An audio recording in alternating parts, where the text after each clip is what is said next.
अपने जीवन की यात्रा में अगर तुम ठीक तरीके से झांक कर देख सको, स्पष्ट स्थिर नज़रों से,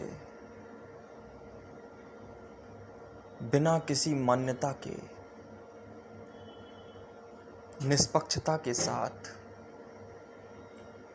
तुम अगर अपना अवलोकन करो, तुम अपना अगर निरीक्षण करो, तो तुम्हें बहुत सी बातें पता चलेंगी।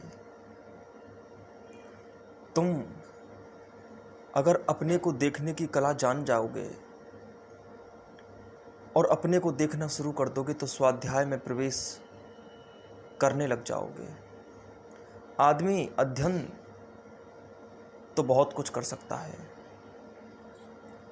हर अध्ययन स्वयं अध्ययन ही होता है, परंतु अगर वो स्वयं को सिखाए ना तो वह सिर्फ अध्ययन रह जाता है, स्वयं अध्ययन नहीं होता, स्वाध्याय नहीं होता। अध्ययन तो बहुत हैं, चाहे बाहर के हों चाहे भीतर के। बाहर के भी अगर भीतर के किसी छंद को छेड़ते हों, किसी स्रोत को धक्का मारकर उसको जगाते हों, उसकी नींद खोलते हों, उसकी बेहोशी तोड़ते हों, तो वो धक्के भी आपके काम के हैं।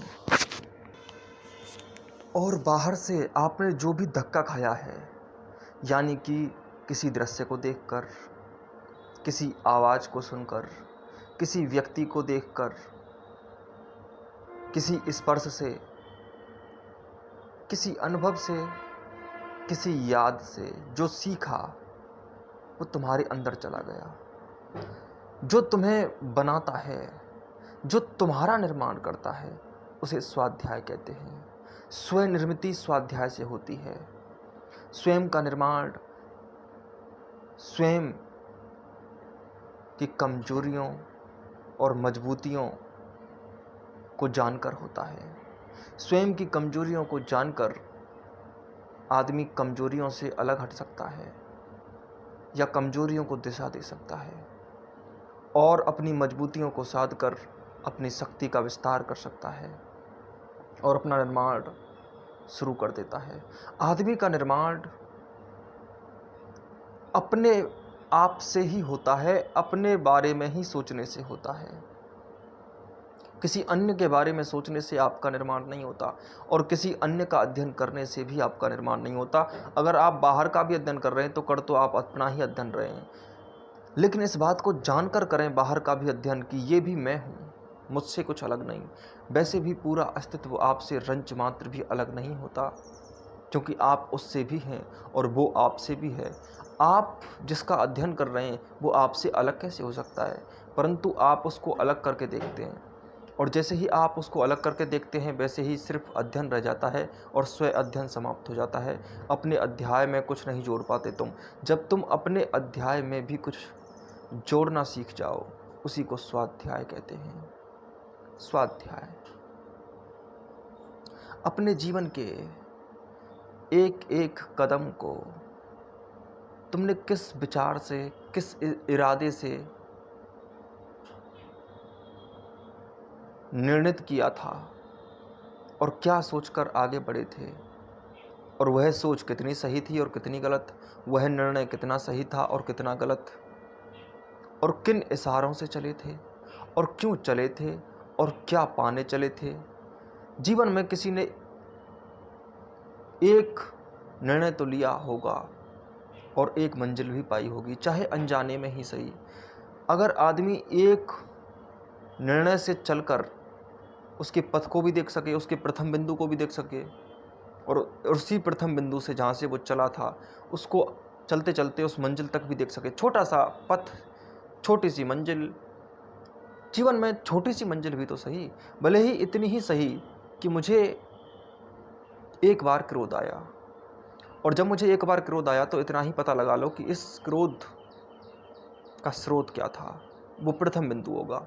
और यह स्रोत किन रास्तों से चलकर या किन स्रोतों से चलकर, स्रोत जो था वहाँ से चलकर वह कैसे आया और कैसे चला और कैसे उसकी मंजिल तक यानी कि तुम्हारे तक क्रोध आने में सफल हो सका, कैसे तुम्हारी आँखों को फैला दिया क्रोध ने, कैसे तुम्हारे शरीर में फैल गया क्रोध। अगर तुम इसका अध्ययन कर लो, इतना भी, ये भी एक रास्ता और एक मंजिल हो गई, ये भी एक पथ पूरा हुआ। अगर तुम इस छोटी सी बात को भी अपना एक जीवन का अंग मानो, तो इससे भी तुम बहुत कुछ सीख सकते हो। और गुस्सा करने से तुमने क्या पाया, और मंजिलें जो हम रखते जा रहे हैं, उन मंजिलों से हम क्या पा जाते हैं। क्या उन मंजिलों ने हमें दिया, और जो दिया क्या वो हमारी पूर्ति कर सका, क्या वो हमारे जीवन का जो पूरा जहर था उसको मिटा सका, क्या वो हमारी शीतलता बन सका, क्या वो हमारी ठंडक बन सका, क्या वो हमें संतोष प्रदान कर सका। और नहीं कर सका तो इसको बहुत ही गहराई से समझने की कोशिश करो कि क्रोध तो हम कर रहे हैं, लेकिन इस क्रोध ने दिया क्या। इस क्रोध ने दूसरे के प्रति अविश्वास दिया, इस क्रोध ने अपने ही मित्र को हमसे दूर कर दिया, अपने ही किसी प्रेमी को हमसे दूर कर दिया, और अपने को दी तो घृणा।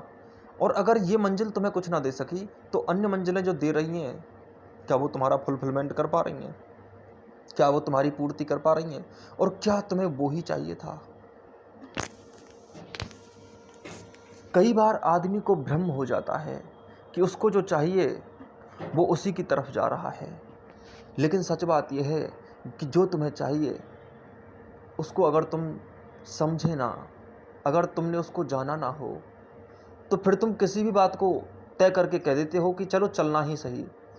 मंजिल तुम्हारी गहरी हो लेकिन नज़र ना आती हो, तो आदमी कह देता है कि ठीक है, अब कोई भी मंजिल सही, चलो। लेकिन सच बात यह है कि जब मंजिल नज़र ना आ रही हो, तो पहली मंजिल चलने से भी पहले पहली मंजिल होती है ये जानना कि मंजिल क्या है। चलो ज़रूर, पर ये जानने चलो कि मंजिल क्या है, जीवन का उद्देश्य क्या है, जीवन क्या है, उद्देश्य भी छोड़ो, जीवन क्या है, ये तय करके चलो। ये तय करके चलो कि तुम्हें पहले जानना है। जानने के लिए भी चलना पड़ता है, चलो ज़रूर, चलने से तुम्हें कोई रोक नहीं रहा है। नहीं जानते तो कोई बात नहीं, कम से कम जानने ही जा रहे हैं। अगर एक मंजिल ऐसी थी रास्ते में चलते चलते कि ये वो नहीं थी जिसे मैं जानना चाहता था, तो कोई बात नहीं, आगे बढ़ो, चलते रहो। लेकिन हम जानने रहे हैं, ऐसा मत कहो कि मैंने यही मंजिल तय की थी और मैं जानता भी नहीं था कि यही मंजिल है और यही मुझे चाहिए थी, इसलिए मंजिल तय मत करो, जानना ही तय करो। जानना ही पहली मंजिल होती है। जानने से पहले कुछ भी यूं ही भोग मत लो। ऐसा समझ लो कि वो मंजिल तुम्हारी दुश्मन है, और दुश्मन के घर खाने से पहले ये तय कर लो कि कहीं खाने में जहर तो नहीं मिलाया हुआ है, क्योंकि ये जो जीवन है इसका तुम्हें कुछ पता नहीं, और यही तुम्हारा दुश्मन बन बैठा है। लेकिन तुम्हारे कदमों की गति होगी, और वो जानने के लिए होनी चाहिए। इसलिए पहले जान लो कि तुम्हें जो खाना है उस खाने में कहीं बासापन तो नहीं है, कहीं तुम्हें कई दिनों का वासा खाना तो नहीं दिया जा रहा, कहीं तुम्हें गंदा खाना तो नहीं दिया जा रहा, कहीं तुम्हें बीमार तो नहीं किया जा रहा। और अधिकतर तुम्हारे जीवन में गंदे खाने ही आए हैं, और वो खुद तुमने परोसे हैं। तुम अपने ही शत्रु बन जाते हो। जब तुम जानते ही नहीं तो फिर क्यों कहते हो कि मैं मंजिल पर जा रहा हूँ? क्यों नहीं कहते कि मैं मंजिल ढूंढने जा रहा हूँ? मंजिल नहीं पता तो मंजिल ढूंढो। यूं ही किसी कूड़े करकट को या कीचड़ के ढेर को मंजिल मत बनाओ, वहां तुम जी नहीं सकोगे। और जिन्होंने भी छोटी छोटी मंजिलें बनाई हैं जीवन की, और जीवन को ही मंजिल नहीं बनाया है, उन लोगों ने बहुत कुछ खोया है। उन लोगों ने अपने आप को ही खो दिया है, और उन लोगों ने वहां जाकर खालीपन पाया है, और उनके जीवन की तड़प बड़ी गहराई से उनके सामने पेश आई है। कुछ लोग तय कर लेते हैं कि यही पद मेरी मंजिल है, कुछ लोग तय कर लेते हैं कि बस यही विवाह मेरी मंजिल है, और कुछ लोग तय कर लेते हैं कि बस एक बार यहाँ इस स्थान पर घूम आऊँ, यही मंजिल है। लेकिन जब हम जाते हैं तो फिर मुट्ठी में बहुत कुछ भींचने की कोशिश करते हैं, पर मुट्ठी खाली रह जाती है, मुट्ठी खाली रह जाती है, कुछ हाथ में नहीं लगता, क्योंकि वहाँ पहुँचने के बाद वो खाली हो जाता है।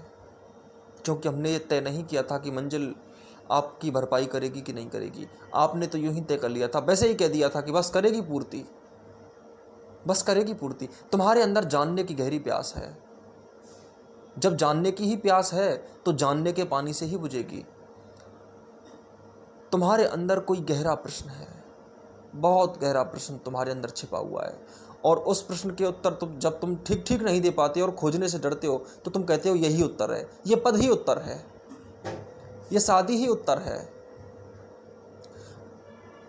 बस कुछ यूं ही तय करके कह देते हो, कोई छोटा मोटा जवाब दे देते हो।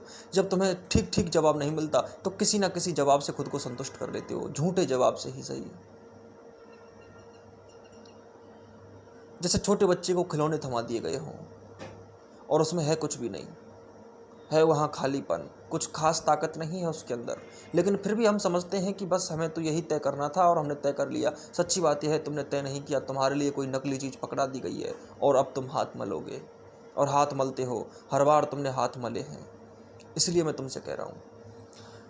और पहली बात तुम्हें मैं ये भी बता दूँ कि अगर तुमने ये तय कर लिया है कि तुम जानने जा रहे हो तो उसके बाद में कोई समस्या नहीं आती। क्योंकि अगर तुम जानने जा रहे हो तो जिसको तुम जानने की कोशिश करते हो, जिसको पहली बार भी जाना, कम से कम ये तो जाना कि ये नहीं है। जिसको मैं जानना चाहता हूँ वो ये नहीं है, और अगर इतना भी जान लिया कि ये नहीं है तो फिर आगे जा सकोगे, फिर आगे जा सकोगे। और यह रास्ता सुंदर है, यह बहुत सुंदर है। ये नहीं है, वो भी नहीं है। बुद्ध ने जब खोज की तो यही पाया तपस्या से कि ये भी नहीं है, वो भी नहीं है, ना ऐसा है ना वैसा है। सत्य कैसा है, कैसे मिलेगा? जब थक हार कर सारी खोज करने के बाद वो ठहरे, तब जाकर पता चला कि नहीं, वो तो पहले से ही था, मैं जिसको ढूंढ रहा था। परंतु अगर मैं ढूंढता नहीं तो मुझे ये भी पता नहीं चलता कि ढूंढना नहीं पड़ता उसको। परंतु फिर भी ये बात तभी पता चलती है जब तुम ढूंढने तो जाओ, जब तुम ढूंढने तो जाओ। ढूंढने तो जाना पड़ेगा। कम से कम अगर गलत रास्ते पर हम चल रहे हैं और जानने के लिए चल रहे हैं, हम अगर किसी शहर की गलियों में भटक जाएं, तो अगर किसी गली में चले जाएं पहले हम, तो ये अगली बार तो कम से कम उस गली में नहीं जाएंगे, क्योंकि हम जान जाएंगे कि इस गली में तो कम से कम हमें नहीं जाना। और जिस गली में हमें नहीं जाना, ये भी बात पता चल जाए, ये भी कोई कम बात नहीं है। अगर तुम्हारे चारों तरफ 15 गलियां हैं तो 15 गलियों में से अगर तुमने 5 गलियां देख ली और तुम्हें वहां नहीं जाना जहां जाना चाहिए था, तो कम से कम अब 5 गलियों में वापस तो दोबारा तो नहीं जाओगे। ये भी क्या कम है कि अब सिर्फ जानने के लिए 10 गलियां बची, 5 गलियां तो समाप्त हो गई, और ये बड़ी बात है। और 5 गलियों का समाप्त होना कोई कम प्राप्ति नहीं है, ये भी एक प्राप्ति है। परंतु इससे संतुष्ट मत हो जाना कि 5 में नहीं है, लेकिन 5 में नहीं है ये भी जानना। 5 में नहीं है, लेकिन जहां तुम्हें जाना है वो वहां आ नहीं गए, 5 में नहीं है। ठीक वैसे ही जब कोई भी इंसान किसी छोटी मोटी मंजिल को तय करके कर लेता है, तो फिर भी वहां ठहरने की कोशिश करता है। आदमी कोशिश करता है कि मानूं, मैं बार बार मानूं कि यही गली है, मैं बार बार कह दूं कि बस आ गया, यहीं आना था।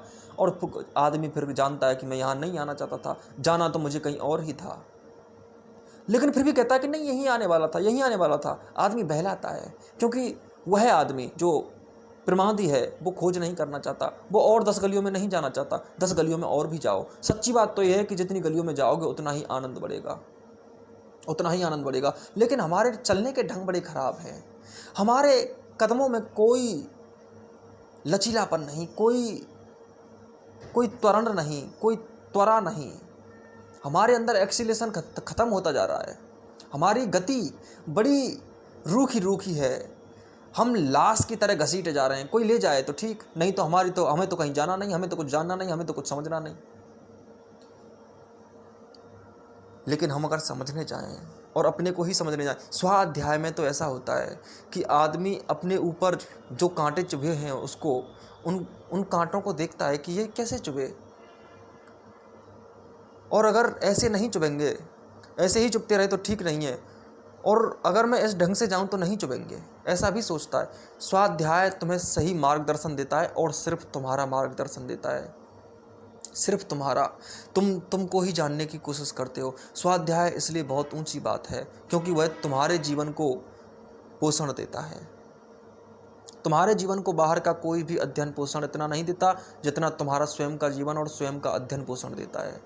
बाहर के अध्ययन हमें कहाँ कितनी जीवन दे पाए, हमें बाहर के मशीनी तरीके से अर्जित किए गए ज्ञान कितना पोषण दे पाए तुम्हें? बिल्कुल भी नहीं, बिल्कुल पोषण नहीं दे पाए। वहां तो पता नहीं तुम कहाँ चल रहे थे, चल भी रहे थे कि नहीं चल रहे थे, तुम्हें अपना कोई होश नहीं था वहां पर। इसलिए स्वाध्याय तुम्हें आगे ले जाता है और तुरंत ले जाता है, वह बड़ी ऊंची बात है। लेकिन हमारा पूरा पहला जीवन हमें यही सिखाता है कि आगे जाओ, यहां नहीं है तो आगे बढ़ो। हर पिछली सीढ़ी अगर तुम्हें कुछ दे सकती है तो सिर्फ अगली सीढ़ी, पिछली सीढ़ी सिर्फ अगली सीढ़ी देती है, और अगली सीढ़ी ही मंजिल है। एक मंजिल नहीं होती है जीवन में, जीवन बदलता रहता है, वह अगली सीढ़ी। और ये भी हो सकता है कि यह क्षण क्षण बदलती हो, हर क्षण अगली सीढ़ी आती है जीवन में, और अगली सीढ़ी पर चढ़ो, चढ़ाई करते रहो, चढ़ाई करते हो रहो, रुक मत जाना। तुम्हारा क्रोध तुम्हें सिर्फ इतना ही दे सकता है कि अब क्रोध नहीं करना है, ये सीखो। तुम्हारा क्रोध सबसे पहले तो तुम्हें यही देता है कि क्रोध बेकार था, क्रोध में कोई उपलब्धि नहीं थी, क्रोध से कुछ हासिल नहीं हुआ, क्रोध से किसी को कमज़ोर नहीं कर रहे हैं हम, बल्कि हम खुद को ही कमज़ोर कर लिए। कहाँ किसी को कमज़ोर कर पाए हैं? जब हम किसी पर क्रोध करते हैं तो उल्टा उसको हम पर ही क्रोध आता है, तो और वो तो क्रोध ही होता चला जाता है। तो हम किसी को मजबूत नहीं कर रहे हैं क्रोध करके हम खुद को भी कमज़ोर कर रहे हैं, और दूसरे को भी तुम्हें देखकर क्रोध ही आ रहा है, तुम्हारे क्रोध को देखकर दूसरा भी क्रोध कर रहा है, तो याद रखो दूसरा भी कमज़ोर हो रहा है, वो मजबूत नहीं हो रहा है। तुम ना उसको मजबूत कर रहे हो, ना तुम खुद को मजबूत कर रहे हो। तो इस क्रोध को करने का फ़ायदा क्या है? इस क्रोध को करने का कोई फ़ायदा नहीं है। फिर तुम्हें पता चलेगा कि नहीं, साहस के रूप में यही ऊर्जा अगली सीढ़ी बनेगी। सबसे पहले तो क्रोध को व्यर्थ समझो, ये सीढ़ी है, और जब क्रोध व्यर्थ हो जाए तो तुम क्रोध को एक अलग ही रुख दे दो, रूप दे दो, वह साहस है, और साहस फिर उससे अगली सीढ़ी है।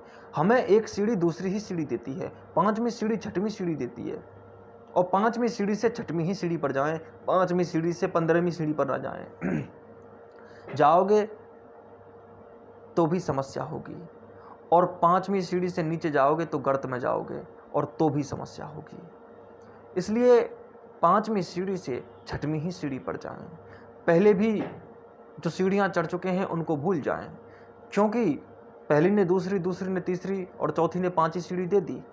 अब पांचवीं सीढ़ी के बाद छठवीं सीढ़ी पर जाओ, भूल जाओ पहली पांचों सीढ़ियों को, सिर्फ छठवीं सीढ़ी पर जाओ। और छठवीं सीढ़ी पर जाकर के अगर तुम्हारी यात्रा का तुम्हें अध्ययन करना है तो पांचवीं सीढ़ी से अध्ययन करो, पहली वाली सीढ़ी से अध्ययन करो, क्योंकि पहली सीढ़ी से चलते चलते कैसे तुम अगली सीढ़ी पर गए, कैसे तुम पांचवीं सीढ़ी से छठवीं सीढ़ी पर गए, ये तुम्हें सिखाएगा। फिर तुम्हें सातवीं सीढ़ी पर जाने के लिए छठवीं से और तरीके मिलेंगे कि किस तरह से सीढ़ियां तय की जाती हैं। जीवन ऐसे ही सिखाता है हमें, जीवन के ऐसे ही ढंग हैं। हम सिर्फ अपने पुराने जीवन से जो सीखते हैं वो अगला जीवन सीखते हैं, और अगला जीवन अगर ना सीखें तो पुराना जीवन ही मशीन होता है, फिर जीवन भी नहीं होता। ना पहली सीढ़ी होती है, ना अगली सीढ़ी होती है, ना वर्तमान सीढ़ी होती है, कोई भी सीढ़ी होती ही नहीं है, सारी सीढ़ियां समाप्त हो जाती हैं। जो नहीं जीता है उसके लिए ना तो भूतकाल होता है, ना भविष्यकाल होता है, ना वर्तमान होता है, कुछ भी नहीं होता उसके लिए कुछ होता ही नहीं। जो जी ही नहीं सकता उसके लिए कुछ होता ही नहीं। सीधी सी बात तो यह है कि जब तुम जीते हो तो तुम्हारे लिए अतीत भी आता है, अतीत भी तब काम आता है जब तुम जियो, और भविष्य भी तब बनता है जब तुम आज जियो। आज से तुम्हारा भविष्य बनेगा और आज तुम्हारा कल से बनेगा। पहली बात तो तुम्हारा आज बनाने के लिए तुम्हारे कल की ज़रूरत पड़ती है। जब आज ही ना हो तो कल होगा कैसे? जब तुम आज बना ही नहीं रहे हो तो कल का करोगे क्या? और कल अपने आप तभी आता है, यस्टरडे, बीता हुआ समय भी तुम्हारे काम तब आता है जब तुम आज बनना शुरू करो। जब तुम आज बन ही नहीं रहे हो तो वो भी बेकार है। तुम्हारे पास ना तो भूत होता है, ना भविष्य होता है, ना वर्तमान होता है, कुछ भी नहीं होता है तुम्हारे पास। और सच्ची बात ये होती है कि जब तुम जीते हैं तो ना भूत, भविष्य, वर्तमान उसमें होते हैं, बल्कि जीना होता है। या तो जीना होता है या फिर जीना नहीं होता है। और जीने के लिए भूत, भविष्य, वर्तमान तीनों काम आ सकते हैं, और ना जीने के लिए तीनों भी काम नहीं आ सकते, और तीनों होते भी नहीं हैं। वो तुम्हारे किसी काम के नहीं है। इसीलिए एक बात गौर से समझ लीजिए कि जीना ही श्रेष्ठ है, आगे बढ़ना ही श्रेष्ठ है। ऐसा नहीं है कि आप वर्तमान में जिए तो आप पहली बातों को याद ही नहीं करें, तो सीखेंगे कैसे?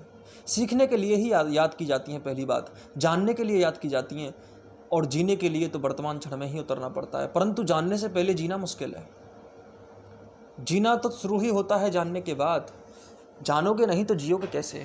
और जानने वाला ही नहीं होगा तो जीने वाला कैसे होगा? और जीने वाले के लिए ये जानना जरूरी है कि जीने वाला कौन है।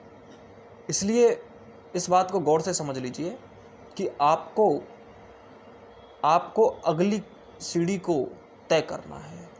अगली सीढ़ी तो चढ़ते रहें आप जीवन की माला बनाएंगे, एक मनके के बाद दूसरा मनका, दूसरे से तीसरा, तीसरे से चौथा, तब जाकर जीवन की माला की सजावट होती है। और अलग अलग सीढ़ियों से सजाओ। एक सीढ़ी पर एक रंग तो दूसरी सीढ़ी पर दूसरा रंग, तीसरी सीढ़ी पर तीसरी तरह की मार्बल का पत्थर, और फिर अलग तरह का पत्थर। किसी सीढ़ी पर स्वर्ण लगाओ, किसी सीढ़ी पर पन्ने लगाओ, हीरे लगाओ। जीवन को रंग दो गहरे रंगों से। जीवन की सीढ़ी एक माला बन जाती है, और तब जाकर तुम किसी छत पर पहुंचते हो। लेकिन सबसे पहले तुम्हें यह जानना जरूरी है कि तुम्हें किस तरह से जाना है, अपने को किस तरह से तैयार करना है, और वो तैयारी अब पूरी रखें। तैयारी तो आप कर ही लेंगे, लेकिन इसके लिए आपको ये समझ आना चाहिए कि मेरा जीवन किन बातों में व्यर्थ जा रहा है, और जिन जिन बातों में व्यर्थ जा रहा है उनको रोकिए, उन पर प्रतिबंध लगाइए, ठहरिए और ठीक से देखना शुरू कीजिए। चलते चलते रुकना नहीं है कभी भी। जीवन की राहों में बहुत कुछ आता है, बहुत कुछ तुम्हें बुलाता है, बहुत कुछ तुम्हें सुहाता है। कितना भी प्रेयस हो, परंतु श्रेयस से ऊंचा नहीं होता। कोई भी प्रेयस कभी भी श्रेयस से ऊंचा नहीं हो सकता। श्रेष्ठ श्रेष्ठ ही होता है, प्रिय प्रिय ही होता है। इसलिए बार बार समझाया गया है कि भावना से श्रेष्ठ बड़ा होता है। भावना से प्रिय कुछ भी नहीं होता, भाव से प्रिय कुछ भी नहीं होता, परंतु भाव से भी ऊंचा चलना है। चलते रहो। कर्तव्य पालना सबसे ऊंची है, क्योंकि वो जीवन को सजाती है। उसका एक दूसरा कारण यह भी है कि अगर हम प्रिय की भी बात करें, प्रेयस की भी बात करें, तो सबसे बड़ा प्रेयस श्रेयस ही होता है। क्योंकि अंततः श्रेष्ठ जो था, अगर तुम उसमें डूबे तो वह तुम्हारे लिए सबसे अधिक प्रिय सिद्ध होता है। श्रेयस से बड़ा प्रेयस कुछ भी नहीं होता, कुछ भी नहीं होता। हर एक श्रेयस प्रेयस ही होता है, पर हर एक श्रेयस प्रेयस नहीं, हर एक प्रेयस श्रेयस नहीं होता है। हर प्रिय श्रेष्ठ हो जरूरी नहीं, पर हर श्रेष्ठ प्रिय जरूर होता है। हर श्रेष्ठ प्रिय हो जाता है। इसलिए श्रेष्ठता ही आवश्यक है। जो श्रेष्ठ है, जो उचित है, जो जीवन है, जो चलाव है, उसी की तरफ चलें। जीवन में बहुत कुछ तुम्हें प्रिय लगेगा, तुम्हें भद्दा लगेगा, तुम्हें बोझिल लगेगा, तुम्हें तार तार करने की कोशिश करेगा, तोड़ने की कोशिश करेगा, तुम्हें तड़पा सकता है। लेकिन जो श्रेयस है सो है, और उससे प्रिय कुछ नहीं होने वाला। माता रोकती है बच्चे को, अब शिक्षा का काल आ गया है, अब शिक्षा लेने जा रहा है बालक, और बालक को दूर रहना होगा माँ से, और माँ चीख रही है, चिल्ला रही है कि तू मत जा। लेकिन सच बात यह है कि अगर बच्चा रुक जाए तो बच्चे को ही कोसेगी कि तू क्यों रोका, मैंने तुझे रोका, लेकिन तुझे नहीं रुकना चाहिए था। सच बात यह है कि माँ भी तभी प्रेम कर पाएगी पूरा, जब तुम शिक्षित हो जाओ पूरे। माँ को छोड़कर जाना पड़ता है शिक्षित होने के लिए, लेकिन जब शिक्षित होकर बालक लौटता है तो माँ का प्रेम और बढ़ जाता है। श्रेष्ठ जो है वो करना ही पड़ता है। प्रेयस से श्रेयस हमेशा ही ऊंचा होता है और ऊंचे के लिए आगे जाना चाहिए, चाहे उसमें कुछ भी हो। आप कोई लड़ाई हार जाएं कोई समस्या नहीं, लेकिन आप लड़ना ना भूलें, क्योंकि श्रेष्ठ है लड़ना। लड़ाई में क्या होता है, आप जीतते हैं तो भी लड़ना ना भूलें और आप हार जाते हैं तो भी लड़ना ना भूलें। जो श्रेयस है सो श्रेयस है, जो श्रेष्ठ है सो श्रेष्ठ है, और आपको रुकने का कोई विकल्प नहीं है। आप किसी भी तरह से रुक नहीं सकते। युद्ध पर जाने वाला योद्धा अगर अपनी प्रिय पत्नी के आंचल में ही छिपा रहे तो वो पत्नी भी उसका आदर नहीं कर सकती, और कितनी भी पत्नी रोके तब भी ना रुके, और युद्ध करके वापस आए और जो कर्तव्य है उसको पूरा करे। वही श्रेष्ठ योद्धा है और वही श्रेष्ठ प्रेमी भी होगा। श्रेष्ठ तो श्रेष्ठ होता है। सच्ची बात तो यह है कि सुरक्षा कभी कभी अच्छी लगती है, परंतु कभी भी सुरक्षा सत्य से श्रेष्ठ नहीं हो सकती। श्रेष्ठ हमेशा सत्य ही होता है।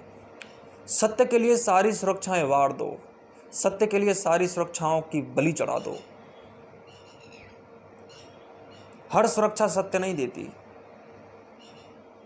और कई बार ऐसा भी होता है कि हमारे लिए कर्तव्य भी प्रेयस और श्रेयस दोनों बन जाता है। वो एक अलग बात है, वो बहुत ही सुंदर बात है कि आपका जो प्रेयस है वही आपका श्रेयस है। ये और भी अच्छी बात है, ये फिर ढंग बदल गया। यहाँ एक परिपूर्ण सुंदरता होगी। अर्जुन मारना तो नहीं चाहता था द्रोणाचार्य को, मारना तो नहीं चाहता था भीष्म को, परंतु मारना ही श्रेष्ठ है। नहीं मारता तो खुद भीष्म उसका आदर नहीं करते। वो कायर समझते कि मेरे वंश में एक पोता पैदा हुआ जो मुझे बहुत प्रिय था, परंतु वो इतना कायर था कि युद्ध को छोड़कर भाग गया और भिक्षा मांगने लगा और साधु हो गया। अगर अर्जुन समझता है कि साधु वो हो जाएगा तो हो नहीं सकता, क्योंकि साधु वो कर्तव्य से भागकर हो रहा है। कर्तव्य से भागकर कोई साधु नहीं हो सकता। साधु कोई मजाक नहीं होता कि यूं ही हो गए साधु। साधु तो अंदर की पुकार होती है। बुद्ध साधु बनने जा रहे हैं ठीक है, लेकिन अर्जुन नहीं जा सकता। महावीर साधु बनने जा रहे हैं ठीक है, क्योंकि उनके अंदर तो साधुता भरी पड़ी है। अर्जुन के अंदर साधुता नहीं है, अर्जुन के अंदर क्षत्रियता है। अर्जुन के अंदर क्षत्रियता, और फिर भी नहीं लड़ रहा है, अपनी ही क्षत्रियता को छोड़कर भागे जा रहा है। इसलिए कृष्ण ने कहा है कि स्वधर्म, अर्जुन स्वधर्म। स्वधर्म का अर्थ होता है कि तुम्हारे स्वभाव के अनुसार क्या धर्म है तुम्हारा। तुम क्षत्रिय हो, तुम कोई बुद्ध नहीं हो जो तुम साधु बनने जा रहे हो घर को छोड़कर। बुद्ध घर को छोड़कर जाएगा, पूछेगा भी नहीं, एक भी बार नहीं पूछेगा। अगर कृष्ण उस समय होते तो वो कृष्ण से पूछता भी नहीं कि मुझे जाना है साधु होने। जाना ही है, कोई नहीं रोक नहीं सकता। और सच बात यह है कि अर्जुन को लड़ना ही है। अर्जुन इसलिए कह रहा है कि वास्तव में साधु नहीं होना चाहता, साधु नहीं होना चाहता है अर्जुन, इसलिए पूछ रहा है कि मैं साधु होना पसंद करूंगा। लेकिन सच बात यह है कि साधु होना वो पसंद नहीं करेगा, उसको बिल्कुल भी पसंद नहीं है। ऊपर ऊपर बोल रहा है, ऊपर ऊपर बोल रहा है, लेकिन उसका जो स्वधर्म है वो क्षत्रिय है और वो उसको भूल नहीं सकता।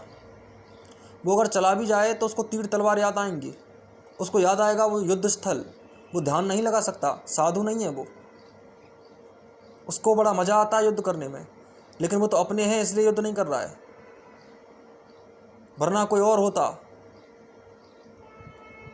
तो हो जाता शुरू धनुष बाण। गांडीव से कब धनुष से तीर छूटते पता भी नहीं चलता। लेकिन यहां पर वो इसलिए भागना चाहता है क्योंकि उसके अपने उसके सामने आ गए हैं। लेकिन सच बात यह है कि जो वास्तविक धर्म है वो तुमसे पैदा होता है। बात लड़ने या ना लड़ने की नहीं है, बात है तुम्हारे अपने ढंग की, बात है तुम्हारी वास्तविकता की, तुम्हारे स्वभाव की।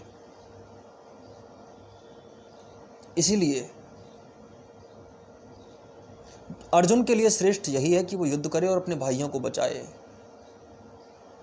वरना तो शत्रु भी उसका आदर नहीं करेंगे। हो सकता है आज अर्जुन छोड़कर चला जाए तो दुर्योधन को बड़ी खुशी हो, लेकिन जब अर्जुन छोड़कर चला जाएगा युद्ध स्थल को तो दुर्योधन बाद में उसकी निंदा करेगा कि कितना कायर था, कितना मूर्ख था। और ये कोई साधु था, साधु भी हो गया तो भी कहेगा ये कोई साधु है, ऐसे आदमी साधु, ये तो डरा हुआ आदमी है, ये कोई अहिंसक नहीं है, इसने तो अपने भाइयों को मरवाने की हिंसा की है, ये कैसा अहिंसक, इसने तो सबको बलि चढ़ा दिया, ये कैसा अहिंसक हो सकता है, कैसे इसके अंदर दया हो सकती है। अगर इसके अंदर थोड़ी भी दया होती और अगर इसके अंदर थोड़ी भी साधुता होती तो युद्ध नहीं करता।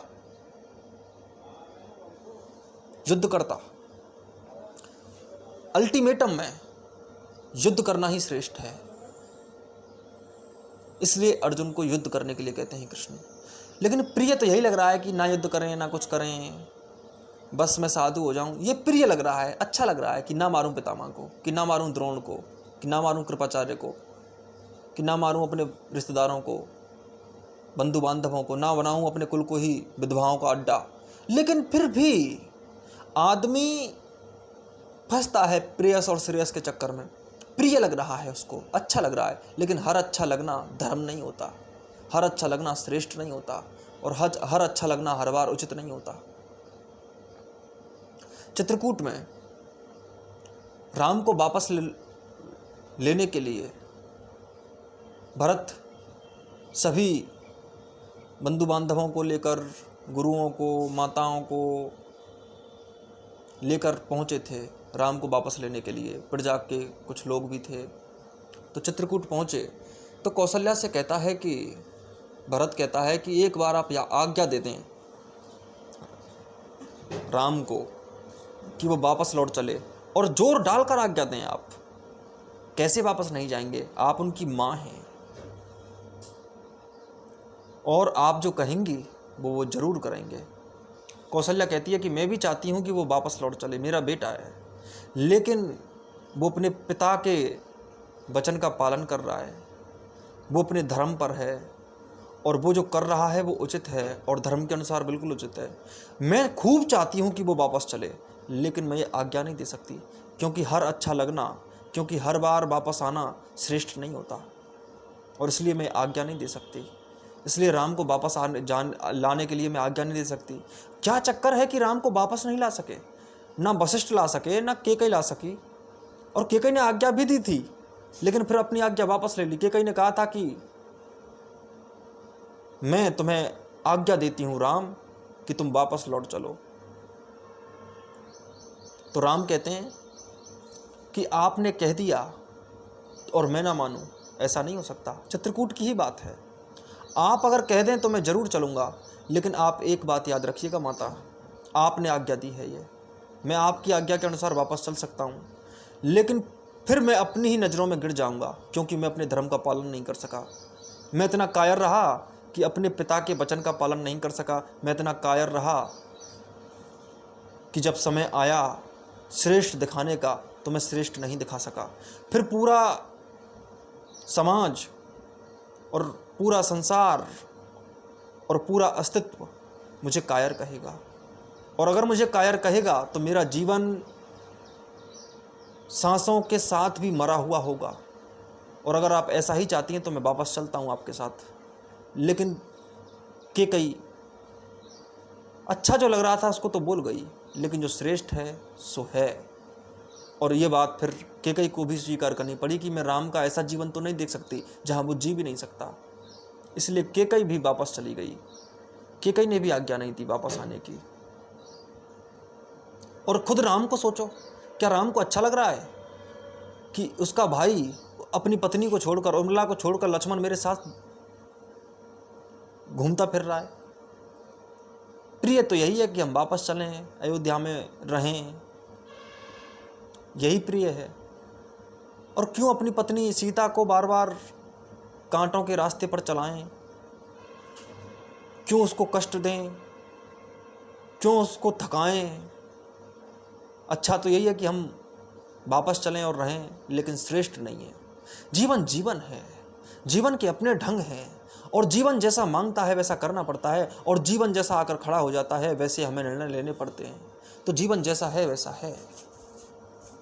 जीवन की राहों में बहुत कुछ आता है, बहुत कुछ जाता है, लेकिन जो श्रेयस है सो है, और वही सबसे बड़ा प्रेयस बनता है। 14 वर्ष तक राम भटकते रहे, हजारों तरह के संकट सहे, जंगलों में भूखे रहे, प्यासे रहे, लेकिन 14 वर्ष के बाद जब वापस लौटे तो जो प्रियता, जो प्रेयस प्राप्त हुआ, चूंकि श्रेयस से जो प्रेयस निकलता है वह सबसे अधिक गहरा होता है। तो वापस आने के बाद 14 वर्ष के बाद जो खुशी छाई अयोध्या में, वो खुशी कभी छा नहीं सकती थी अगर वो 14 वर्ष तक ना बाहर रहते। तो श्रेष्ठ श्रेष्ठ है, और प्रिय को प्रिय बनाता भी श्रेष्ठ है। श्रेयस ही प्रेयस को गहरी प्रियता देता है। जो अच्छा लगता है उसको और अच्छा बनाने में श्रेष्ठ का ही योगदान होता है। एक पत्नी अपने पति से प्रेम करती है, लेकिन वह पत्नी के मोह में फंसकर कोई कर्तव्य ना निभाए तो पत्नी भी उसका आदर नहीं करती। लेकिन अगर पत्नी को छोड़कर वो कर्तव्य निभाने जाए और फिर वापस आए तो पत्नी का प्रेम उससे और ज़्यादा गहरा हो जाएगा। इसीलिए बार बार कहता हूँ कि चले बेटी चलते रहो चलते रहो। कुछ लाइनें आपके लिए पढ़ूं। जीवन के कुसुमित उपवन में गुंजित मधुमेह कण होगा, शैशव के कुछ सपने होंगे, मदमाता सा यौवन होगा। जीवन के खुशबू भरे, जैसे मैं प्रेयस कह रहा हूँ, जीवन के कुसुमित उपवन में गुंजित मधुमेह कण होगा, शैशव के कुछ सपने होंगे, मदमाता सा यौवन होगा। यौवन की उच्च श्रृंखलता में पथ भूल न जाना, पथिक कहीं रुक मत जाना। क्योंकि कुसुम की खुशबू से खिंचकर चले गए और पोषणता नहीं दे सके तो फूल भी मुरझा जाएंगे। फूल खिलते हैं तब जब पोषण मिलता रहे। पोषण मिलता है, पौधा बड़ा होता है तो फूल खिलते हैं। फूलों के खिलने के लिए आवश्यक है कि आप उसको पोषण दें। अगर पौधा मुरझा गया तो फूल भी समाप्त हो जाएगा। इसलिए पौधे को पोषण देने भी जाते रहना जरूरी है। पथ में कांटे तो होंगे ही, दुर्बादल सरिता सर होंगे, सुंदर गिरी बन वापी होंगी, सुंदर सुंदर निर्झर होंगे। सुंदरता की मृग तृष्णा में पथ भूल न जाना, पथिक कहीं। सुंदरता की मृग तृष्णा, ये बहुत सुंदर शब्द है। देखो, दो बातें हैं। सुंदरता हमें दिखाई दे रही है पर हाथ नहीं आ रही है। क्यों नहीं आ रही है? अगर तुम्हारे जीवन में कर्तव्य पैदा हो गया है और तुम्हें एक सुंदर चेहरा बुला रहा है तो सुंदर चेहरा पूरा सुंदर नहीं लगेगा, क्योंकि कर्तव्य बीच में खड़ा है। और अगर तुम्हें सुंदर चेहरे को सुंदर चेहरा लगवाना ही है तो पहले कर्तव्य निभा लो ठीक तरह से। पहले कर्तव्य ही देख लो और फिर सुंदर चेहरा पूरा सुंदर चेहरा लगेगा। सच बात यह है कि तुम्हारे और उस सुंदर चेहरे के बीच में, उस सुंदरता के बीच में एक दीवार कर्तव्य की है। तो पहले तुम चेहरा मत देखो, मैं कहता हूं पहले दीवार ही देखो, और दीवार को ठीक तरह से देखो और हटा दो दीवार को। कर्तव्य को हटाया जा सकता है सिर्फ कर्तव्य करके, कर्तव्य निभाकर। तो कर्तव्य पूरा निभा दो, आप अपने आप ही पहुंच जाएंगे सुंदरता के पास। सुंदरता की मृग तृष्णा में पथ में कांटे तो होंगे ही। कांटा आदमी समझता है कर्तव्य को, लेकिन कांटों को बाढ़ बना दे कोई तो फूलों की रक्षा करने लगते हैं। श्रेष्ठता को, कर्तव्य को कांटे मत समझो। कांटे समझोगे तो बहुत कुछ खो दोगे। पथ में कांटे तो होंगे ही, कांटे नहीं, वो सुरक्षा है तुम्हारी, सुंदरता की सुरक्षा। सुंदरता सूख जाती है, सुंदरता बिना कांटों की बाढ़ की सुरक्षा के सूख जाती है। कांटों की बाढ़ लगाई जाती है फूलों की रक्षा के लिए। फूलों की रक्षा ही कांटे करते हैं, और कभी कभी तो फूलों में भी कांटे होते हैं। कांटों के द्वारा फूल अपनी रक्षा करता है और सुंदरता की रक्षा कर्तव्य करता है, तो उसको कांटे नहीं कहना है। लेकिन कहते हम शब्दों में कांटे ही हैं, और कांटे बहुत सुंदर बात है, बहुत अच्छी चीज़ है, क्योंकि सारे फूल कांटों की वजह से हैं। कांटे जिंदा ना रहेंगे तो फूल भी मर जाएंगे। पथ में कांटे तो होंगे ही, दुर्बादल सरिता सर होंगे, सुंदर गिरी वन व्यापी होंगी, सुंदर सुंदर निर्झर होंगे। सुंदरता की मृग तृष्णा में पथ भूल न जाना, पथिक कहीं। भूल मत जाना, भूल मत जाना कर्तव्य के करने को, और भूल मत जाना सौंदर्य को भी। दोनों ही बातें साथ साथ चलनी चाहिए। मधुबेला की मादकता से कितने ही मन उन्मन होंगे। मधुबेला की मादकता तुम्हें ठंडक देगी, शीतलता देगी, प्रेमानंद पैदा करेगी, जो बहुत अच्छी बात है। परंतु उसे उचित समय पर ही ग्रहण करना। जब कर्तव्य हो, जब श्रेष्ठता सामने हो तो श्रेष्ठता को अपनाना। पथ सामने हो तो चलना। पथ में कितनी भी अच्छी ठंडक की व्यवस्था क्यों ना हो, कितना ही छायादार पेड़ क्यों ना हो और फलदार भी पेड़ क्यों ना हो, उसके नीचे सिर्फ छाया लेने के लिए ठहरे हो, तुरंत चल देना है, क्योंकि पथ तय करना है। पथ तय करने के लिए ही छांव में रुके थे, तुम भूल गए हो। आराम इसलिए किया था ताकि काम करने के लायक बन सके, ताजा हो सके। आराम इसलिए करते हैं, तो काम और आराम साथ साथ करना। और सच बात तो यह है कि जब हम कार्य करके थकते हैं ठीक तरह से, तभी आराम कर पाते हैं, वरना जो थके ना उसको आराम आता भी कहाँ है। उसके लिए तो आराम भी बड़ा बोझिल हो जाता है। सुंदरता को फीका मत करो, चलते रहो। चलोगे नहीं तो सारी सुंदरताएं फीकी हो जाएंगी, चलोगे नहीं तो कुछ भी नहीं हो सकता। श्रेष्ठता के बिना सारी प्रियता नष्ट होने लगती है। मधुबेला की मादकता से कितने ही मन उन्मन होंगे। मधुबेला की मादकता से कितने ही मन उन्मन होंगे। पलकों के अंचल में लिपटे अलसाए से लोचन होंगे। पलकों के अंचल में लिपटे अलसाए से लोचन होंगे। नैनों की सुघड़ सरलता में पथ भूल न जाना पथिक कहीं। मादकता जब छाती है तो मन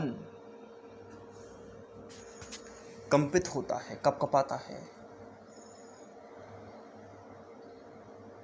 और आदमी ठंडा पड़ने लगता है। आदमी ठंडा पड़ने के समय पर ठंडा पड़े तो ठीक, लेकिन कर्तव्य के समय पर ठंडा पड़े तो ठीक नहीं। कर्तव्य के समय पर तो उस ठंडक को याद करके अपने अंदर और अधिक गर्मी पैदा कर लेनी चाहिए। उस मादकता को तुम्हें याद रख के कर्तव्य निभाने के लिए और गर्मी पैदा करनी चाहिए। और कर्तव्य निभाने के लिए तुम्हें अभी ठंडा नहीं होना है, कर्तव्य निभाने के लिए तो तुम्हें गर्म होना होगा। आग भी जरूरी है पानी के लिए, क्योंकि आग ना हो, सूर्य ना हो तो महासागर से भाप बनकर पानी ना ऊपर उड़ सकेगा, ना बादल बनेंगे, ना बरसात होगी। बरसात का कारण सूर्य है, पानी का कारण आग है। बरसात होगी, बसंत भी खिलेगा, फल भी लगेंगे, परंतु बारिश ना होगी तो कुछ नहीं होगा। लेकिन बारिश करने के लिए आग से महासागर के पानी को तपाकर बादल बनाना बहुत जरूरी है।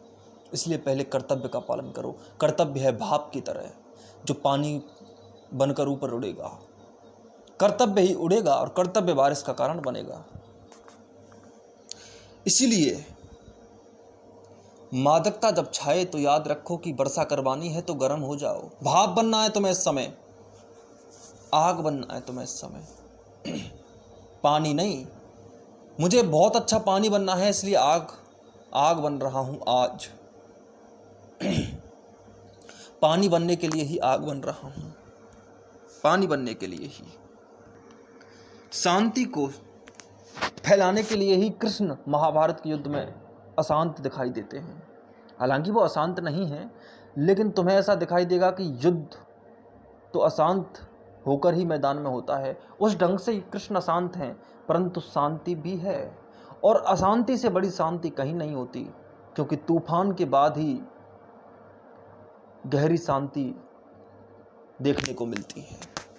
तो तूफान आए तो पूरा तूफान हो जाओ। पलकों के अंचल में लिपटे अलसाए से लोचन होंगे। उन आंखों की माधुर्यता को याद मत करो इस तरह कि तुम ठंडे पड़ जाओ। उन आंखों की माधुर्यता को याद करो इस तरह कि तुम्हारे अंदर और ज्वाला जल उठे। वे आंखें तुम्हें शक्ति देनी चाहिए। वे आंखें तुम्हारी कमजोरी नहीं, तुम्हारी मजबूती बननी चाहिए। उन आंखों में लाल डोरियां भी हैं। जो कर्तव्य को पैदा करती हैं। सिर्फ शीतलता नहीं है, आग भी होती है आंखों में। उन आंखों को तुम्हें शीतल शांत करना है, इसलिए अपनी आंखों में आग पैदा करो, अपनी आंखों में आग पैदा करो। नैनों की सुघड़ सरलता में पथ भूल न जाना पथिक कहीं। कितना भी गहरा मोह का भाव पैदा हो रहा हो, गलत नहीं है किसी से मिलना, गलत नहीं है शांति से किसी को हृदय से लगाना, गलत नहीं है, लेकिन हृदय से लगे मत रहना। इस हालत में तो बिल्कुल नहीं कि तुम हृदय से लगे रहे और तुम्हें पीछे से कोई तलवार मार के चला गया, और जिसके हृदय से लगे रहे उसके भी आर पार हो गई, क्योंकि वो भी तुमसे ही लिपटा हुआ था और दोनों लिपटे रहे। लेकिन कायरों की तरह मत लिपटो, पहले तलवार चलाओ, तलवार चलाओ, जरूरी है। तलवार ना चलाई तो लिपटने से कुछ भी नहीं होगा। साकी बाला के अधरों में कितने ही मधुर अधर होंगे, प्रत्येक हृदय के कंपन पर रुंझुन रुंझुन नूपुर होंगे। पग पायल की झंकारों में पथ भूल न जाना पथिक कहीं। साकी बाला के अधरों में कितने ही मधुर अधर होंगे, प्रत्येक हृदय के कंपन पर रुंझुन रुंझुन नूपुर होंगे। पायलों की ये जो बजने की आवाज़ है, ये तुम्हें छेड़ेगी, लेकिन ये आवाज़ दो तरह से छेड़ सकती है, अनुचित और उचित। राम के वापस आने के दो ढंग हो सकते हैं, या तो 14 वर्ष पूरा करके, व्रत को पूरा करके वापस लौटे, या फिर बीच में ही वापस आ जाए मुंह छिपाकर। वापस आना है, वापस आने में एक सौंदर्य है, लेकिन उचित ढंग से। एक तो उचित ढंग से वापस आने की प्रक्रिया है और एक अनुचित ढंग से वापस आने की प्रक्रिया है, लेकिन उचित ढंग से वापस आना जरूरी है, वरना तो वापस आने में कोई रस ही नहीं होगा। जो उचित है, जो सामयिक है, जो धर्म है, जो कर्तव्य है, वही ऊंची बात है।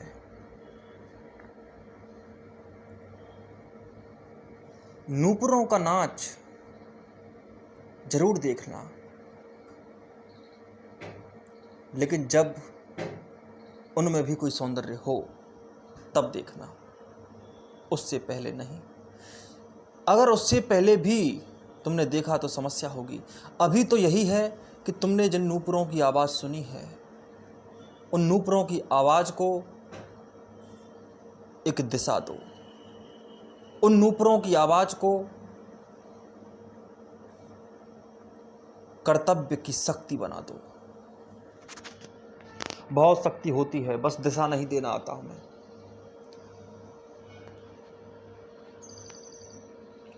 यौवन के अलहड़ बेगों में बनता मिटता छिन छिन होगा, माधुर्य सरसता देख देख भूखा प्यासा तनमन होगा। क्षण भर की क्षुधा पिपासा में पथ भूल न जाना पथिक कहीं। यौवन के अलहड़ बेगों में बनता मिटता छन छन होगा। यौवन की उफान आदमी में होती है, लेकिन जब हम प्रयोग करते हैं यौवन के अलहड़ बेगों में, अलहड़ बेग असंतुलित वेग को कहते हैं।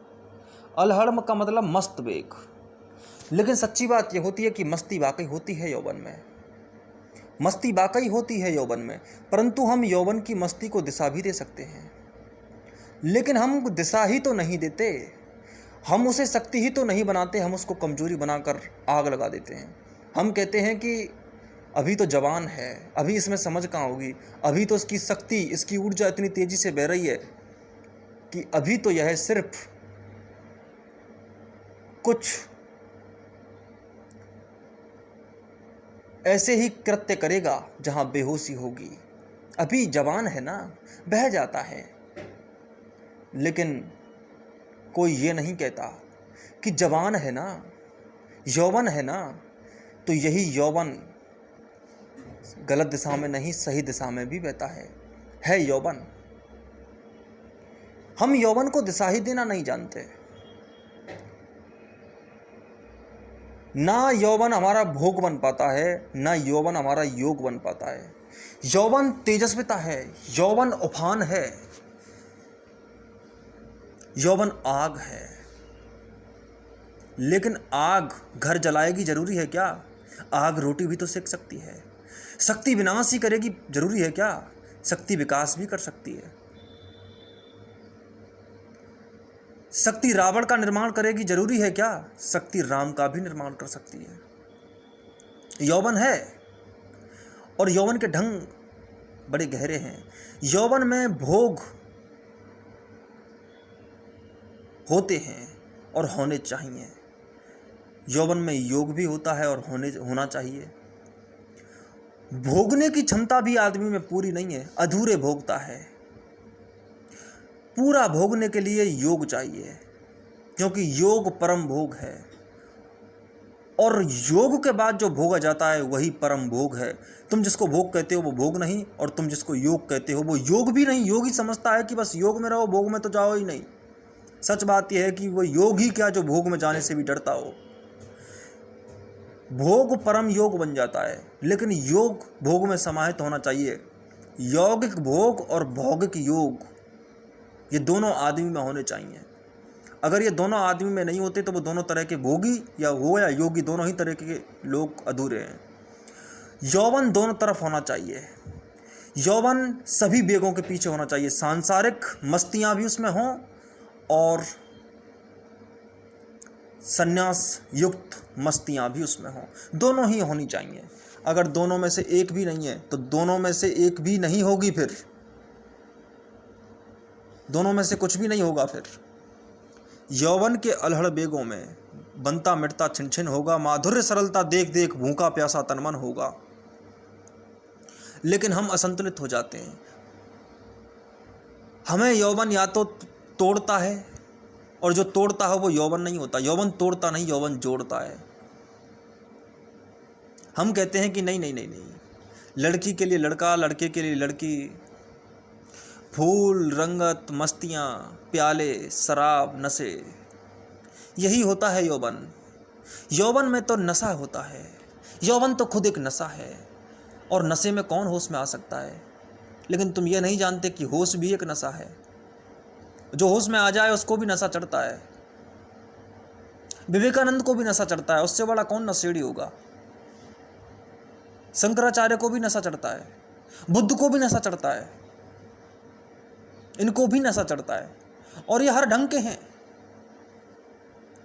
और ये हर ढंग के हैं। ऐसा मत समझना कि ये तुमसे जरा भी किसी भी मामले में कम है, लेकिन तुम किसी भी मामले में पूरे नहीं हो, वो हर मामले में पूरे हैं।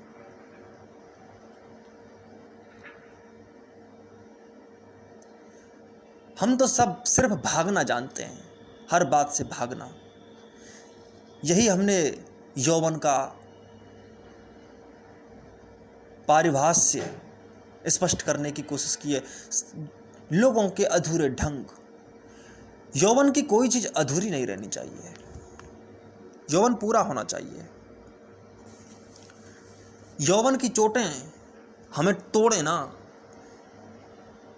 अगर हम पर हथौड़े यौवन के पड़ते भी हैं तो यौवन के उन हथौड़ों से हम मूर्ति बन जाएं। यौवन के ये हथौड़े हमें एक आकार दे दें, लेकिन हम तो बिखरते हैं, सिर्फ बिखरते हैं, खील खील हो जाते हैं। ऐसे नहीं। यौवन बेग है, लेकिन बेग हर बार बेकार नहीं जाता। यौवन तुम्हें पहुंचा भी सकता है कहीं भी। ऐसा नहीं है कि यौवन का बेग तुम्हारा एक्सीडेंट करवाएगा ही करवाएगा, तुम्हारी दुर्घटना करवाएगा ही करवाएगा। नहीं, बिल्कुल भी नहीं। तुम्हारे हाथ में हैंडल होना चाहिए, और हैंडल योग है। यौवन और योग साथ साथ चलने चाहिए। यौवन को यौगिक बना दो, भौगिक अपने आप हो जाएगा। पूरा भोगो योग के साथ, पूरा योग में उतरो भोग के साथ। यौवन के अलहड़ बेगों में बनता मिटता छन छन होगा, माधुर्य सरसता देख देख भूखा प्यासा तन मन होगा। लेकिन हाँ, तुम रुकना नहीं, तुम टूटोगे, तुम भावनाओं में बहोगे, तुम्हें अपनों की याद तोड़ेगी, तुम्हें तुम्हारा प्रिय, तुम्हें तुम्हारा प्यारा, तुम्हें तुम्हारा निकट संबंधी याद आएगा,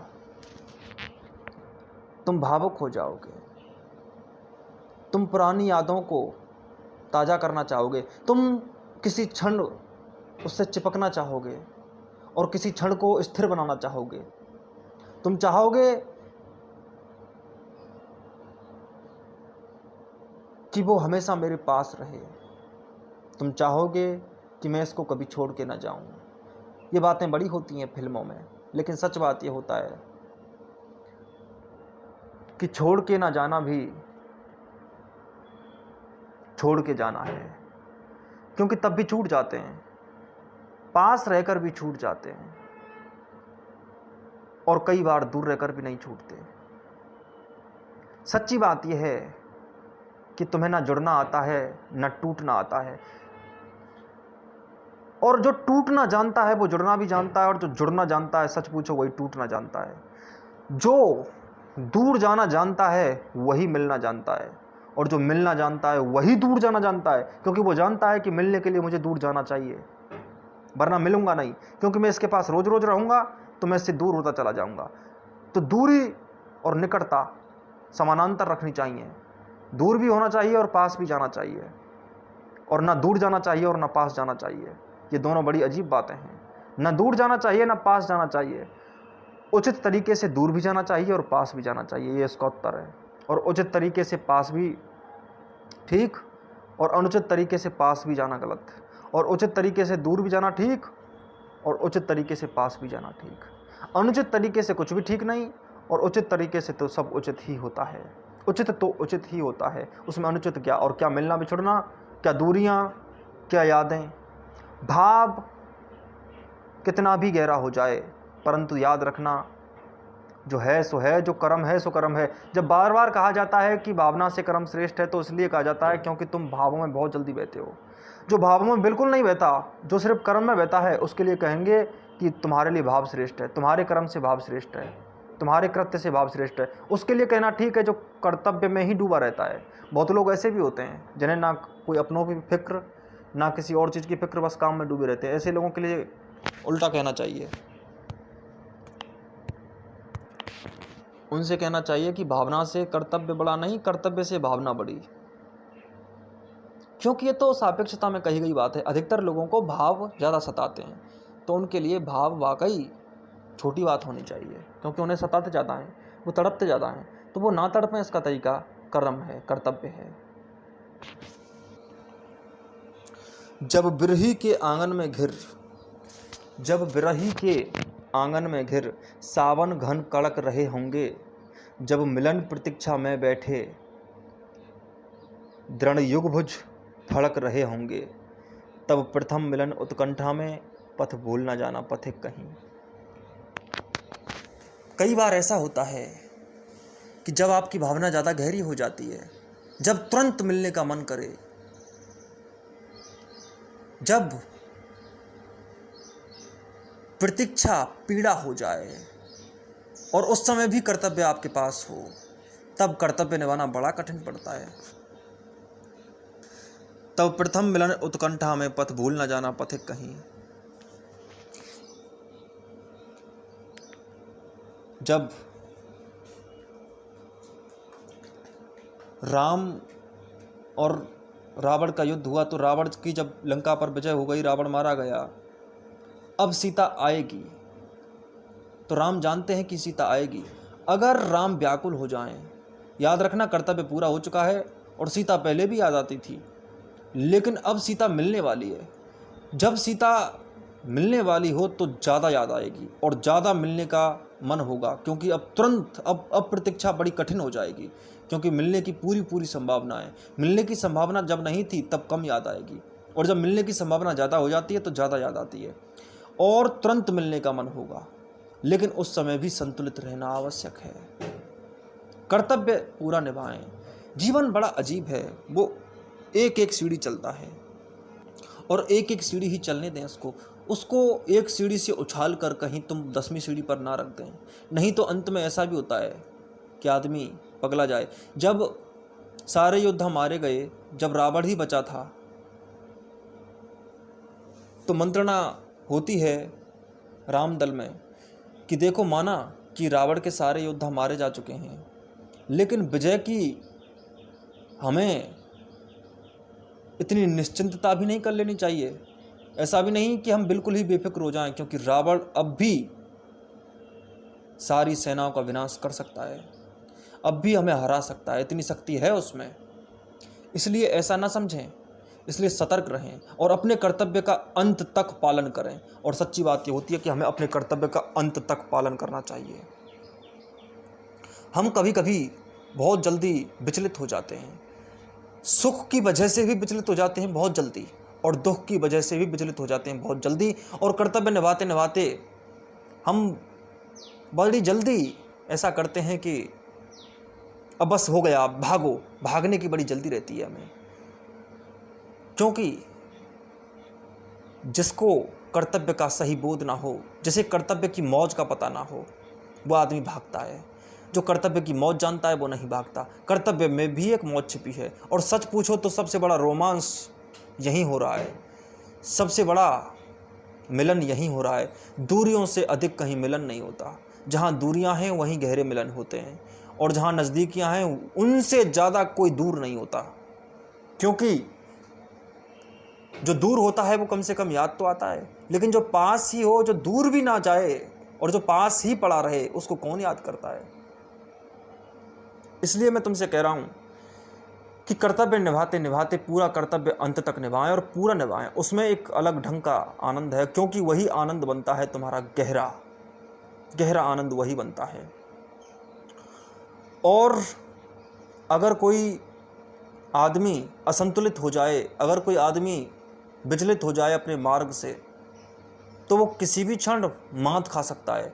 और ऐसे क्षणों में, जिन क्षणों में मामला अति गंभीर हो, जहाँ कर्तव्य की गहरी बात हो, जैसे ये जो अंतिम रात थी जब रावण दूसरे दिन युद्ध पर आने वाला है और युद्ध होने वाला है, उस दिन उन्हें सतर्क रहना बड़ा जरूरी है।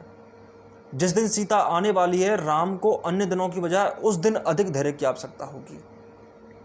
उन क्षणों में, जिन क्षणों में सीता आएगी, भले ही वो क्षण कुछ आधा घंटा ही सही, आधे घंटे में सीता आने वाली है, लेकिन वो आधा घंटा इतना सघन होगा, इतने सघन वेग से आक्रमण करेगा, इतनी सघनता से आक्रमण करेगा कि वहाँ पर संतुलन की ज़्यादा आवश्यकता रहेगी। ऐसा नहीं है, भले ही आज तक राम ने संतुलन रखा, लेकिन अब अगर आधे घंटे संतुलन ना रख पाए, तो फिर पूरे पहले रखे गए पूरे समय जो एक साल तक इंतज़ार किया, वो इंतज़ार भी बेकार हो जाएगा। वो सारे महीने बेकार हो जाएंगे जिन महीनों में इंतज़ार किया, अगर अब विचलित हो गए तो।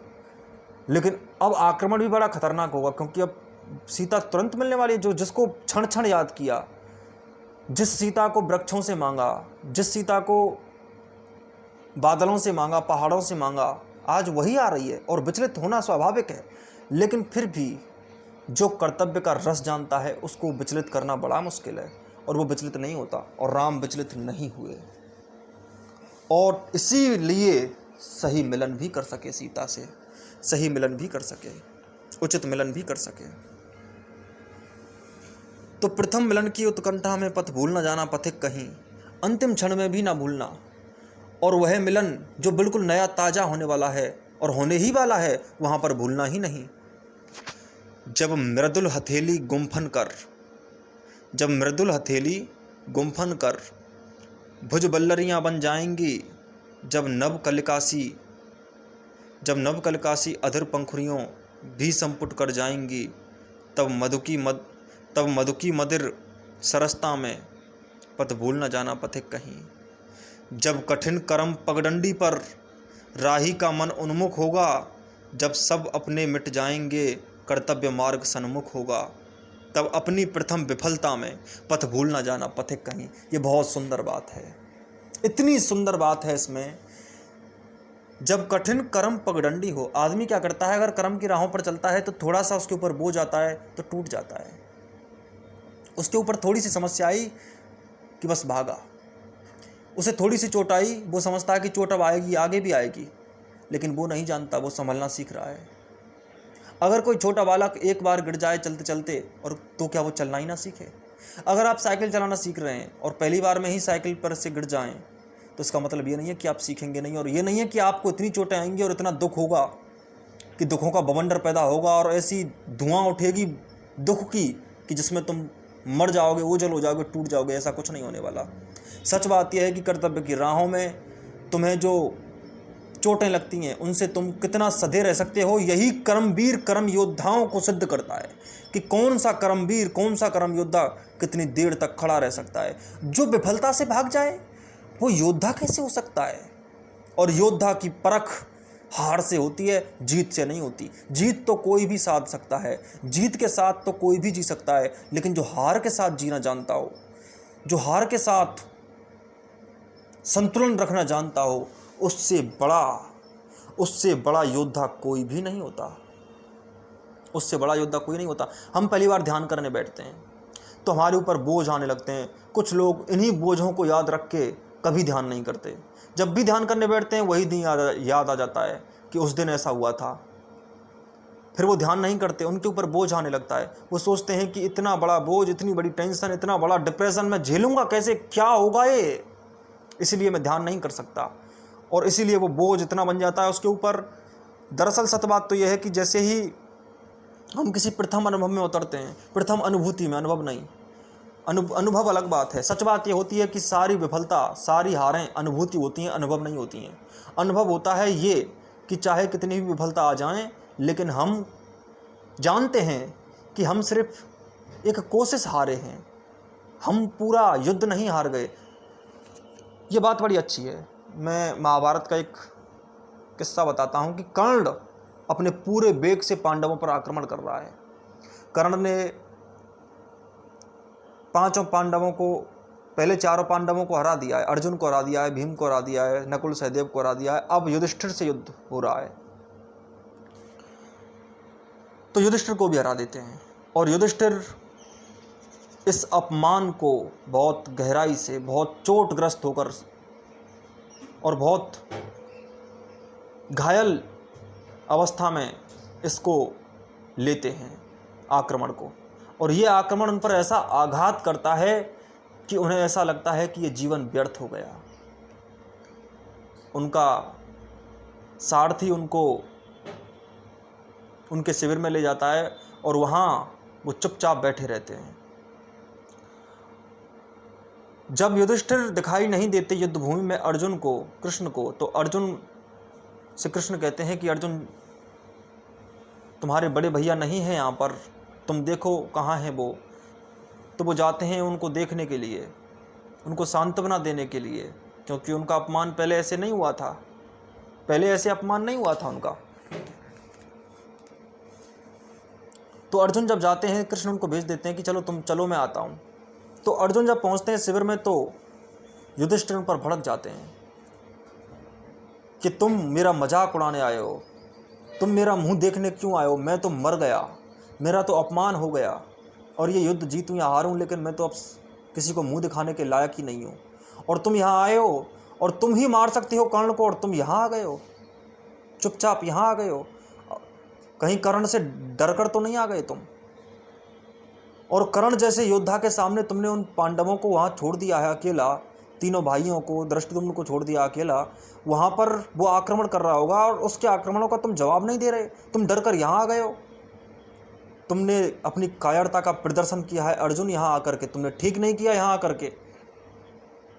तुमने मेरा जो आशा का दिया था वो भी बुझा दिया यहाँ आकर के, क्योंकि मैं सोच रहा था कि तुम कर्ण का वध करोगे और कर्ण का वध होने के बाद मेरा अपमान धुल जाएगा, लेकिन तुम यहाँ मेरे सामने अपनी ही हार को, तुम तुम कर्ण के वध को नहीं बल्कि मेरे अपमान को बताने आए हो मेरे लिए। तो अर्जुन कहते हैं कि ऐसी कोई बात नहीं भैया, मैं तो आपको बस सांत्वना देने आया था कि आप कुछ अपने ही साथ कुछ करना लें, आप अपने को ही कोई चोट ना पहुंचा लें, इसलिए मैं तो आपके पास आया था, युद्ध भूमि से भाग कर नहीं आया हूं मैं। तो कृष्ण आते हैं फिर उस समय पर और वो बताते हैं युधिष्ठिर को कि आप इस छोटी सी हार को इतना गहरा बना रहे हैं। एक छोटी सी लड़ाई आप हार गए तो आप समझते हैं कि आप युद्ध हार गए। लड़ाइयाँ हारने से कोई युद्ध नहीं हार जाता। लड़ाई होती है, युद्ध नहीं। योद्धा को हार अंतिम क्षण तक नहीं माननी चाहिए, और जो बीच में ही हार मान जाए वो ठीक तरह से युद्ध का जाता नहीं हो सकता। इसीलिए तुम ये मत सोचो कि तुम हार गए, और ये मत सोचो कि तुम्हारा अपमान हो गया। तुम धैर्य रखो और डट कर फिर खड़े हो जाओ, और तुम इस युद्ध को चलने दो और युद्ध करते रहो, लड़ाई करते रहो। हार गए तो क्या, हार कोई बड़ी बात नहीं है। तुम इस छोटी सी हार को इतना बड़ा क्यों कर रहे हो? लेकिन सच बात यह होती है कि युधिष्ठिर इससे पहले कभी भी युद्ध में हारे नहीं थे, ना उन्होंने इतने युद्ध किए थे, क्योंकि युद्ध तो अधिकतर या तो भीम करते या अर्जुन करते, तो उनको इतना युद्ध करना नहीं पड़ता था। लेकिन वो जो चोट पहली बार लगी थी और उसका कोई अभ्यास नहीं था। और सच बात ये होती है कि हम किसी भी युद्ध में या किसी भी कर्तव्य में जाते हैं तो हार और जीत तो हमारा अभ्यास करवाती हैं, और जब अभ्यास हमारा पूरा हो जाता है तो हार और जीत तो मायने तक नहीं रखती। सच ये है कि युधिष्ठिर को अभ्यास ही नहीं है। सच ये है कि युधिष्ठिर को पता ही नहीं है, इसलिए पहली ही विफलता को वो भागने का रास्ता बनाना चाहते हैं, वो मरना चाहते हैं। लेकिन ये ठीक नहीं है, ये अपमान ठीक नहीं है। ऐसे योद्धा लड़ नहीं सकते, वो योद्धा नहीं होते।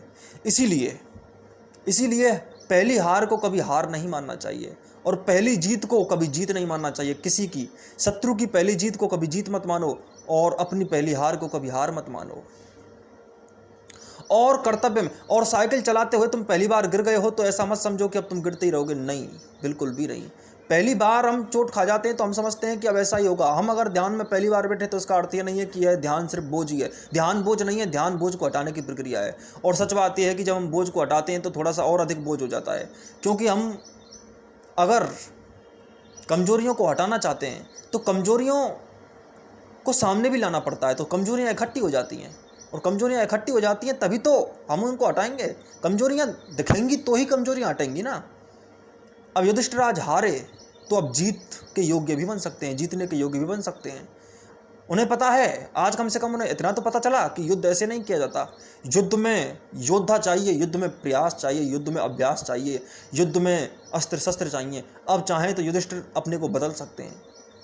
हार सिखाती है, हार निर्मित करती है, हार बनाती है, हार कर्तव्य निभाना सिखाती है। हार कुछ और भी नहीं, हार अभ्यास है, हार तुम्हारा चलता हुआ चरण है, हार प्रक्रिया है, और पूरी प्रक्रिया तो अस्तित्व है। और जब तक जीवन है तब तक हार हो ही नहीं सकती, हार कभी होती नहीं।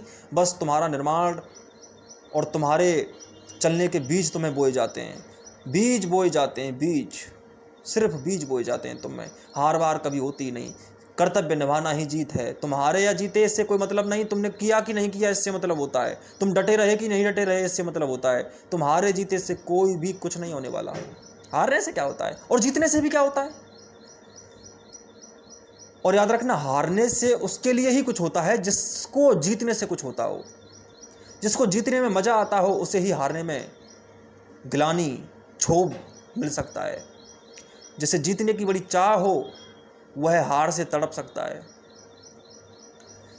जिसके लिए जीत ही जश्न हो उसके लिए हार शोक होगा, और जिसके लिए हार शोक नहीं है और जीत भी शोक नहीं है उसके लिए फिर करना या ना करना कोशिश ही बड़ी बात होगी, करते रहना ही बड़ी बात होगी, चले बेती बड़ी बात होगी, चलते रहो बड़ी बात होगी। चलना ही ठीक रहेगा, चलना ही श्रेष्ठ है, चलना ही।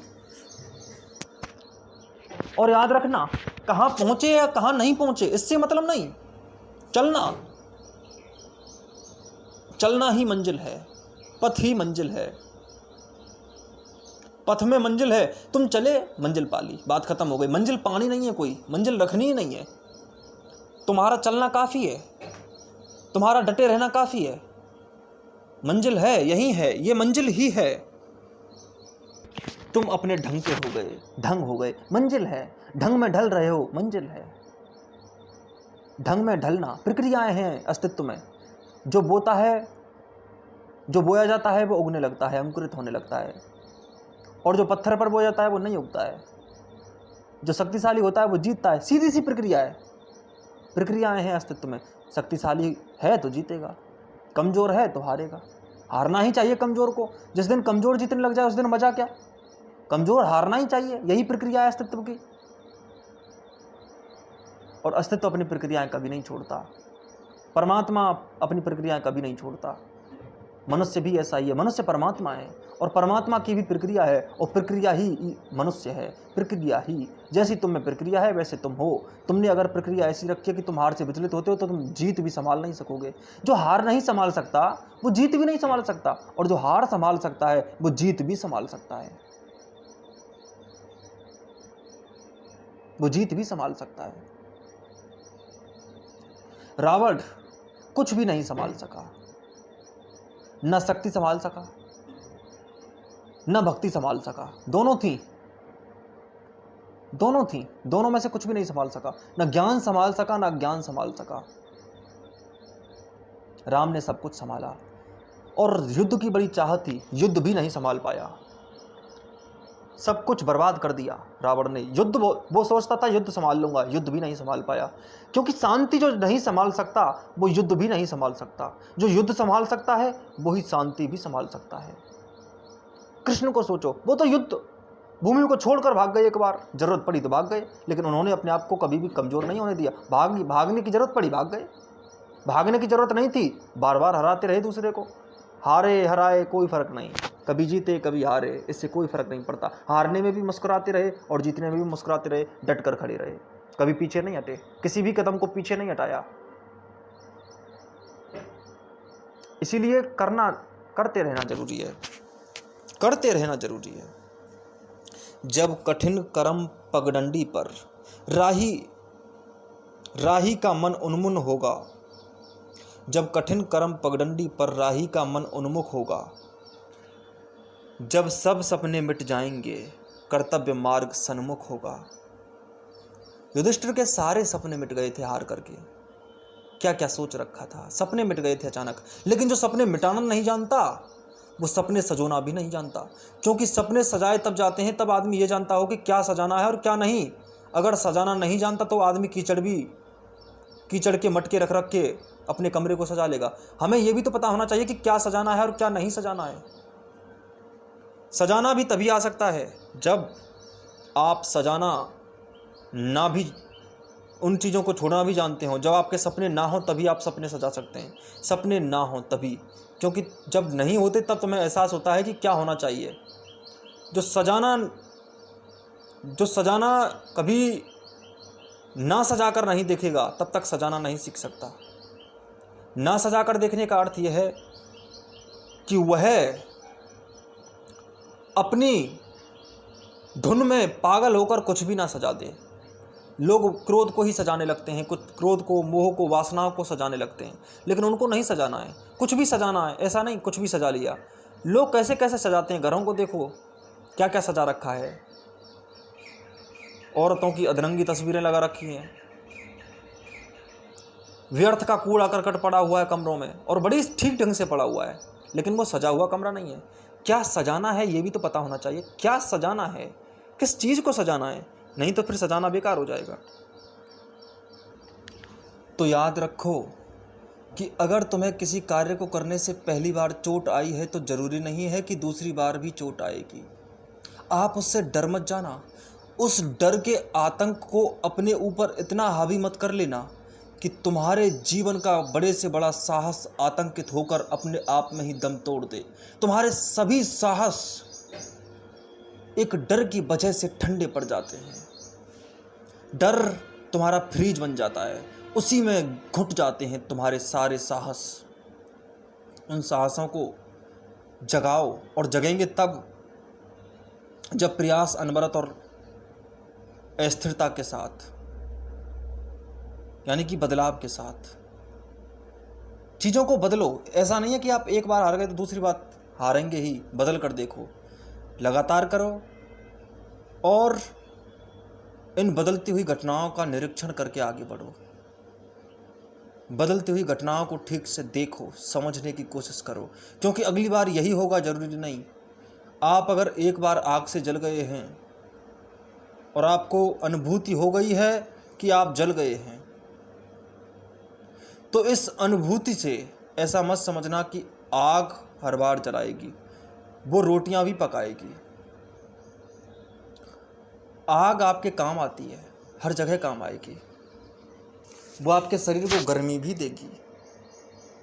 इसलिए पहली अनुभूति को आप अंतिम निर्णय मत मानिए और पहली अनुभूति को आधार बनाकर आप कोई निर्णय कीजिए भी मत, क्योंकि आप पहली ही अनुभूति को आधार बनाकर कोई निर्णय कर देंगे तो उसके बाद में जानेंगे कुछ भी नहीं और एक झूठ पकड़कर पूरे जीवन जीते रहेंगे, एक डर पकड़कर पूरे जीवन को उसी के अधीन रहकर गुजार डालेंगे। हम कुछ नया सीखते हैं तो हम चोट खाकर या तो वापस जा सकते हैं या फिर डटे रह सकते हैं, और जो डटा रहता है वो सीखता चला जाता है। हम कुछ भी जब नया करते हैं, कुछ भी जब नया सीखते हैं तो चोटों से कराहने लगते हैं, लेकिन जब हम लगातार चलते रहें तो हमारे लिए वही रास्ता एक आराम बनने लगता है। पहली बार में कोई टॉपिक समझ में ना आए कोई बात नहीं, कुछ पढ़ रहे हैं, लेकिन जब पढ़ते चले जाते हैं तो एक दिन ऐसा भी आता है पढ़ते पढ़ते कि सब कुछ समझ में आ जाता है। धीरे धीरे सब कुछ समझ में आने लगता है। वो भी समझ में आने लगता है जिसकी कल्पना भी ना की थी कि ये भी हमें एक दिन समझ में आएगा, वो भी समझ में आने लगता है। सब कुछ जुड़ने लगता है, कड़ियाँ जुड़ जाती हैं। लेकिन ये तुम देख तभी पाओगे जब तुम आगे बढ़ते रहोगे, लगातार आगे बढ़ते रहोगे। तुम्हें लगातार आगे बढ़ना होगा, डटे रहना आवश्यक है। अपने भी विमुख पराए बन आँखों के सन्मुख आएंगे, पग पग पर घोर निराशा के काले बादल छा जाएंगे। तब अपने एकाकीपन में पथ भूल न जाना पथिक कहीं। तुम्हारे अपने तुम्हारे सामने तुम्हारे शत्रु बनकर पेश होंगे, हर बार होते ही हैं। और तुम अपनों से बड़े दुश्मन किनको समझते हो? किसी को नहीं। सच तो यह है कि तुम्हें सबसे बड़े दुश्मन दिखाई ही अपने देते हैं, क्योंकि तुम्हारे जीवन में सबसे अधिक छेड़छाड़ अपने करते हैं। और सबसे बड़ी दुश्मनी, सबसे बड़ा परायापन अपनों में ही पाया जाता है। अधिकतर दुनिया में देखा जाता है कि बेटे बाप से बात नहीं करते हैं और बाप भी बेटों से बड़ी कम बात करते हैं, जबकि बाप है और बेटा है, एक साथ बड़ी मुश्किल से रह पाते हैं। बाप दूसरों के बेटों से बात कर लेता है, लेकिन अपने बेटे से बात करने में बड़ा हिचकिचाता है। और बेटे दूसरों के बापों से खुलकर रहते हैं, लेकिन अपने बाप से बड़े डरते हैं। जहाँ पर अपनापन हो, कुछ मामलों में परायापन होता है वहाँ पर। और समय के साथ तुम देखोगे कि जो तुम्हें बहुत अपने लगते हैं उनके साथ ही सबसे बड़ा परायापन तुम पैदा कर लोगे। हर जगह पैदा करते हैं, हम देखते हैं, क्योंकि शत्रुता होने के लिए मित्रता होनी जरूरी है। जो अनजान हो उससे आपको क्या मतलब, उससे आपको कोई मतलब नहीं होता। सबसे बड़ा दुश्मन वही होता है आपका जिसको बहुत अच्छी तरह से जानते हैं। और सच ये है कि दोस्तों से ज़्यादा तो आदमी दुश्मन को जानता है, क्योंकि दुश्मन की चालों को पहचानने की कोशिश करता है कि ये क्या कर सकता है मेरे साथ, इसका मन कैसा है, ये कैसे सोचता है, कैसे ढंग से रहता है, कहाँ रहता है। दुश्मन के बारे में ज़्यादा पता रहता है। इसलिए दुश्मनों में आदमी सबसे बड़े दोस्त ढूंढ लेता है, क्योंकि दुश्मन से जितना सीखता है उतना दोस्त से भी नहीं सीखता, क्योंकि हर चाल का उत्तर देना है और बराबर उत्तर देना है। तो दुश्मन जितना सिखाता है उतना दोस्त नहीं सिखा सकता, क्योंकि दोस्त नमी में सिखाता है। दोस्त गहरे में जब कथनी और करनी अलग अलग होती हैं तब सिखाता है, लेकिन दुश्मन जब कथनी और करनी एक हो तब सिखाता है। क्योंकि दुश्मन कहता है यही है तू। कर्ण हराता है अर्जुन को तो अर्जुन को अपनी असलियत पता चलती है, और कर्ण को भी असलियत पता चलती है अपनी। दुश्मन के सामने ठीक से पता चलता है अपने आप का। और अपने आप का ठीक ठीक पता दुश्मन ही दे सकते हैं, दोस्त कभी नहीं दे सकते। दोस्त तो कहते हैं कि तू ठीक है, ठीक ना हो तब भी ठीक कह देते हैं, कमज़ोर हो तब भी मजबूत कह देते हैं, और मजबूत हो तब भी कमज़ोर कह देते हैं। तो ठीक ठीक अंदाज़ा तो दोस्त नहीं लगा सकते। तुम्हें तुम्हारा अंदाज़ा दुश्मन के सामने जाकर ही पता लगता है। दुश्मन का रुख, दुश्मन की नज़रें तुम्हारी भी नज़रों को बदलती हैं और चुभती भी हैं। वो कहते हैं ना कि आपके दोस्त कौन हों, अगर हम ये जान जाएं तो आपका कैरेक्टर पता चलता है, चरित्र पता चलता है। लेकिन अगर आपके दोस्त कौन हैं, इस बात, अगर आपका दुश्मन कौन है ये पता चल जाए तो आपकी कैपेसिटी, आपकी क्षमता पता चलती है। दोस्त के माध्यम से आपका चरित्र पता चलता है और दुश्मन के माध्यम से आपकी क्षमता पता चलती है। अगर आप अपनी क्षमताएं मापनी हो तो दोस्तों के सामने मत मापना, दुश्मन के सामने मापना। और जब डू एंड डाई का, मरने और मारने की बात आए सामने, उस स्थिति में देखना कि तुम कितने ताकतवर हो और कितने ताकतवर नहीं हो, कितने तुम संतुलित हो, कितने असंतुलित हो, कितना तुम्हारा मन मजबूत है, कितना कमज़ोर है, कितने तुम भावुक हो और कितने तुम भावहीन हो।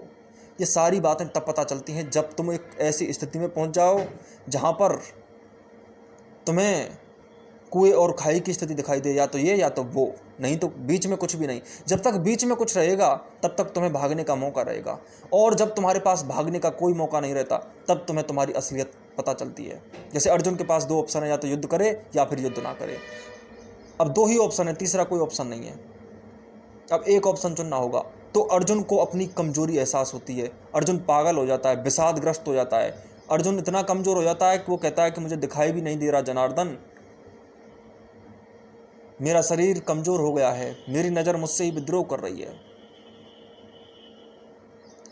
मैं धनुष नहीं उठा पा रहा हूँ, विक्षिप्त हो गया है, पागल हो गया है, हो जाता है। क्योंकि आदमी को अपनी असलियत पता ही ऐसे समयों पर चलती है। अर्जुन के अंदर ये भी कमजोरी थी, ये तो अर्जुन को पता तक नहीं था, लेकिन अब पता चला, अब पता चला। और याद रखना, अकेलेपन में आदमी जाने से डरता क्यों है? इसलिए डरता है ताकि खुद से मिलना ना पड़े। और जिस दिन आदमी को अकेले रहने में मज़ा आने लगे, उस दिन समझना वो ठीक ठीक आदमी होने लगा है।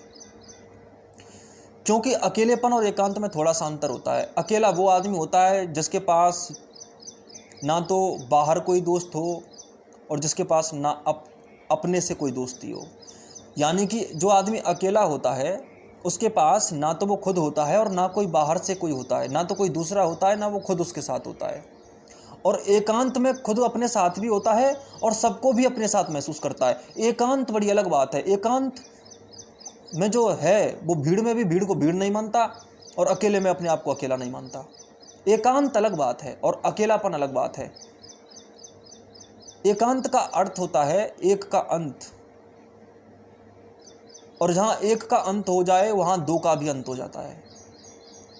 क्योंकि जब तक एक रहेगा तब तक 2 भी रहेगा, क्योंकि एक को 2 की जरूरत पड़ती है।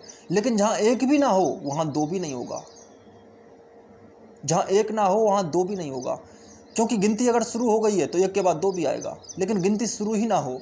जैसे हमने अस्तित्व को अद्वैत कहा, हम एक कह सकते थे, एक नहीं कहा। एक क्यों नहीं कहा? क्योंकि एक संख्यावाची शब्द है। लेकिन अद्वैत संख्यावाची शब्द नहीं है, बस है। 1 या 2 नहीं, बस अद्वैत। अद्वैत का मतलब बस जो काउंटेबिलिटी, जो गणना के पार है, जो अगणनीय है। ठीक वैसे ही एकांत है। एकांत का अर्थ होता है एक का भी अंत। जहां एक भी ना हो, जहां सब कुछ भी हो और जहां कुछ भी ना हो, उसको कहते हैं एकांत। अगर हम अस्तित्व को देखें, परमात्मा को देखें, तो वो एकांत में है। फिर हम परमात्मा हो जाते हैं जब हम एकांत में हो जाते हैं। क्योंकि परमात्मा भी एकांत में है, क्योंकि परमात्मा सब में भी है और परमात्मा किसी में भी नहीं है।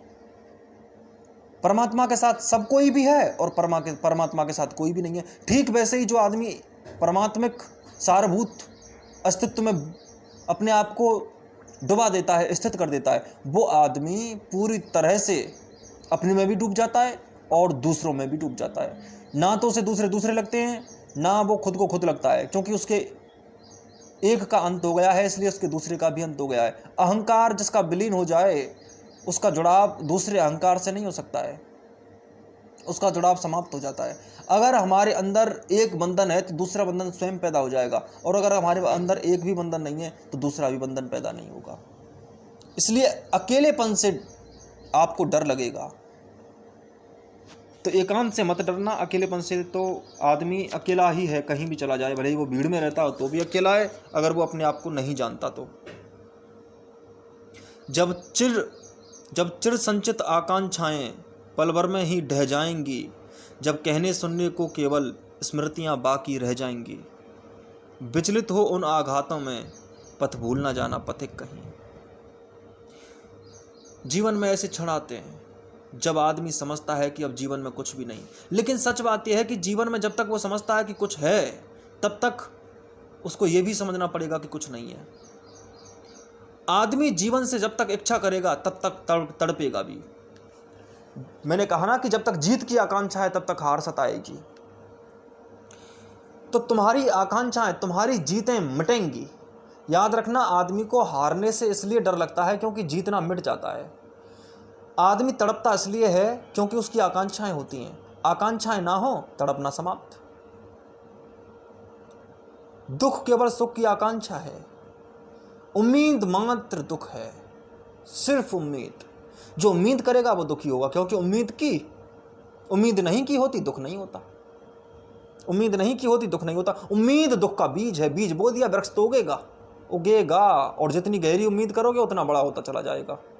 और उम्मीद से एक उम्मीद से दूसरी से तीसरी बढ़ती ही चली जाती है। पहले अंकुरित होती है, तना बनता है, फिर करोड़ों डालियां, पत्तियां और अनेक तरह के रस, पक्षी, पेड़ पौधे, घोंसले इकट्ठे हो जाते हैं एक ही जगह पर, और पूरा जमावड़ा इकट्ठा हो जाता है। इसे बंधन कहते हैं,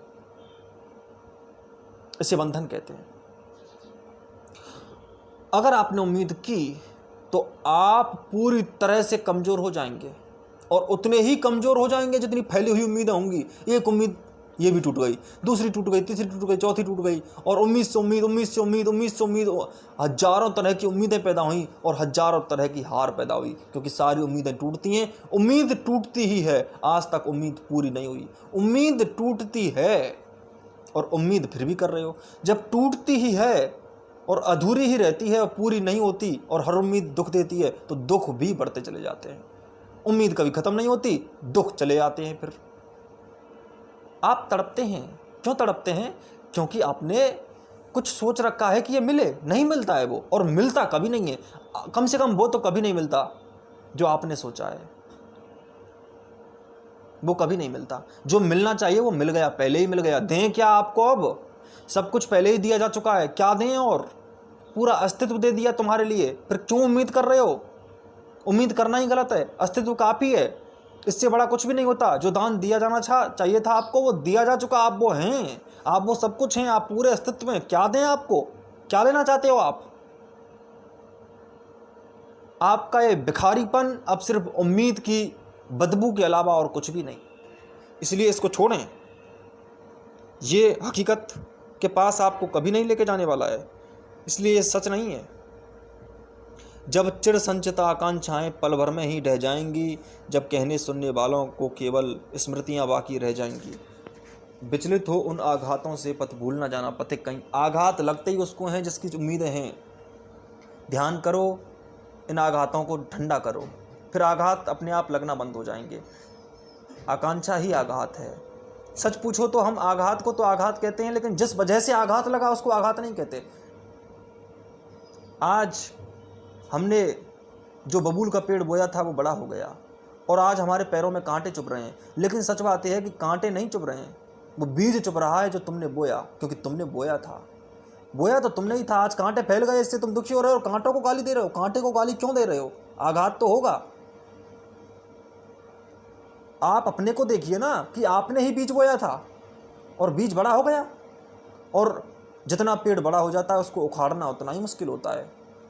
और बाहर का पेड़ नहीं है, ये उम्मीद का पेड़ है। उम्मीद का पेड़ किसी आरी कुल्हाड़ी से कटता नहीं है इतनी आसानी से, बड़ी मुश्किल से कटता है। उम्मीद का पेड़ बड़ा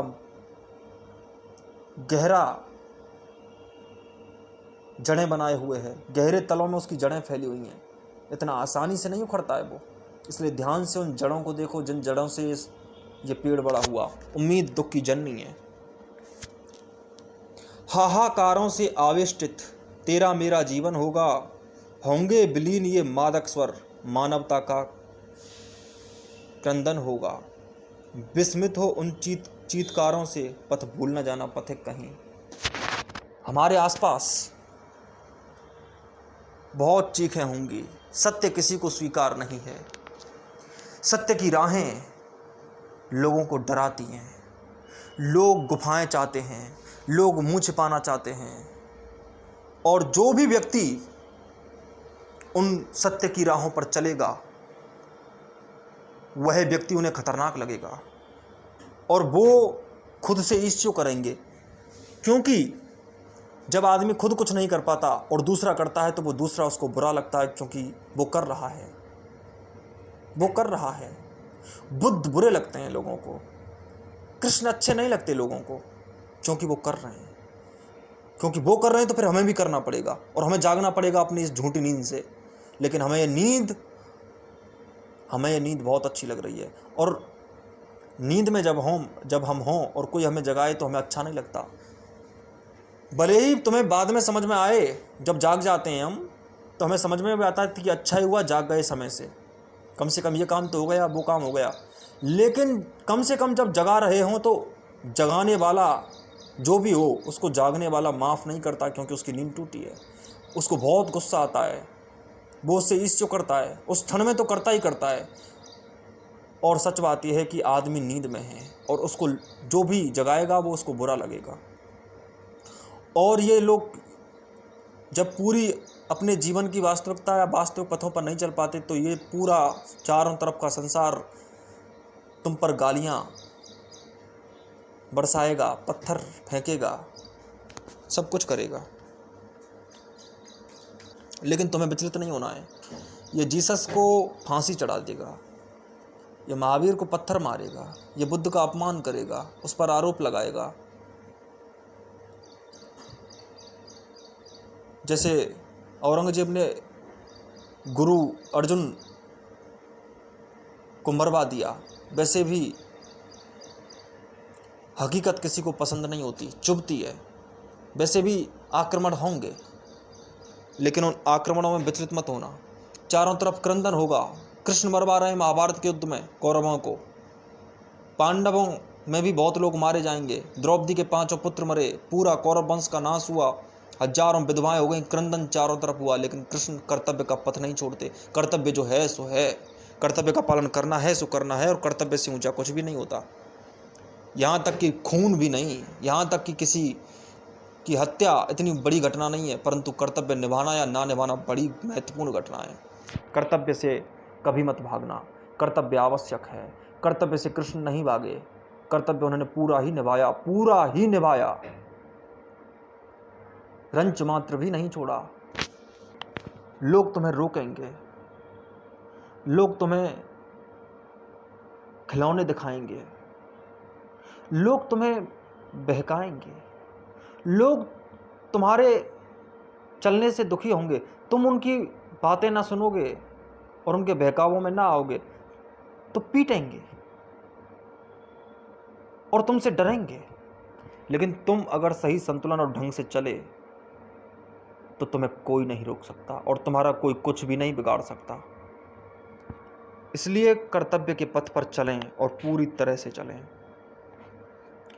रणभेरी सुन कह विदा विदा, जब सैनिक पुलक रहे होंगे, हाथों में कुमकुम थाल लिए कुछ जलकर ठुलक रहे होंगे। कर्तव्य प्रणय की उलझन में पथ भूल न जाना पथिक कहीं। रणभेरी सुन कह विदा विदा, जब सैनिक पुलक रहे होंगे, हाथों में कुमकुम थाल लिए कुछ जलकर ठुलक रहे होंगे। याद रखना, जब तुम कर्तव्य के पथ पर जा रहे होगे तो उस समय पर बहुत लोग अपनी भावनाओं के आंसुओं से तुम्हें विदा करेंगे। उस विदाई में संतुलित रहना, ठहर मत जाना, कमज़ोर मत पड़ जाना, कर्तव्य में कोई कमी ना आ जाए, चलते रहना। वेदी पर बैठा महाकाल जब नरबलि चढ़ा रहा होगा, बलिदानी अपने ही कर से निज मस्तक बढ़ा रहा होगा, तब उस बलिदान प्रतिष्ठा में पथ भूल न जाना पथिक कहीं। जीवन में गहरी से गहरी बात भी कर्तव्य के आड़े आए तो भी मत रुकना, क्योंकि जो पूरा पूरा मरता है वो पूरा पूरा जीता है। जितनी मात्रा में कोई मरना जानता है उतनी ही मात्रा में कोई जीना भी जानता है, और जितनी मात्रा में वह मर के दिखाता है उतनी मात्रा में जी के भी दिखाता है। पूरा मरना जीने पर आधारित है और पूरा जीना मरने पर आधारित है। इसीलिए हमें किसी भी क्षण में विचलित नहीं होना चाहिए। कुछ मस्तक कम पड़ते होंगे जब महाकाल की माला में, कुछ मस्तक कम पड़ते होंगे जब महाकाल की माला में माँ मांग रही होगी आहुति, जब स्वतंत्रता की ज्वाला में पल भर भी पड़ असमंजस में पथ भूल न जाना पथिक कहीं। ऐसा ना करना तुम कायर बने रह जाओ। कर्तव्य को निभाना, जब कर्तव्य बुलाए, कर्तव्य रूपी माँ बुलाए तो चढ़ा देना शीश। जब जीवन गहराए तो निभा देना कर्तव्य, पूरा निभा देना। ठहर मत जाना, कमज़ोर मत पड़ जाना। कमज़ोर पड़ना ही मत, कमज़ोर तो बेकार बात है। और मैंने तुम्हें बताया कि कमज़ोरी तो पैदा होती है झूठ से, और सच जब है ही कर्तव्य, और सच जब है ही प्रेम, यही प्रेम है। यहीं जुड़ रहे हो। तुम सोच रहे हो कि तुम दूर जा रहे हो प्रेम से, लेकिन सच बात यह है कि प्रेम के अति निकट आ रहे हो। यही प्रेम है, परम प्रेम है, और इसी की सारभूत रस रूपता में उतरो और जीवन की गहराई तुम्हें अवश्य मिलेगी।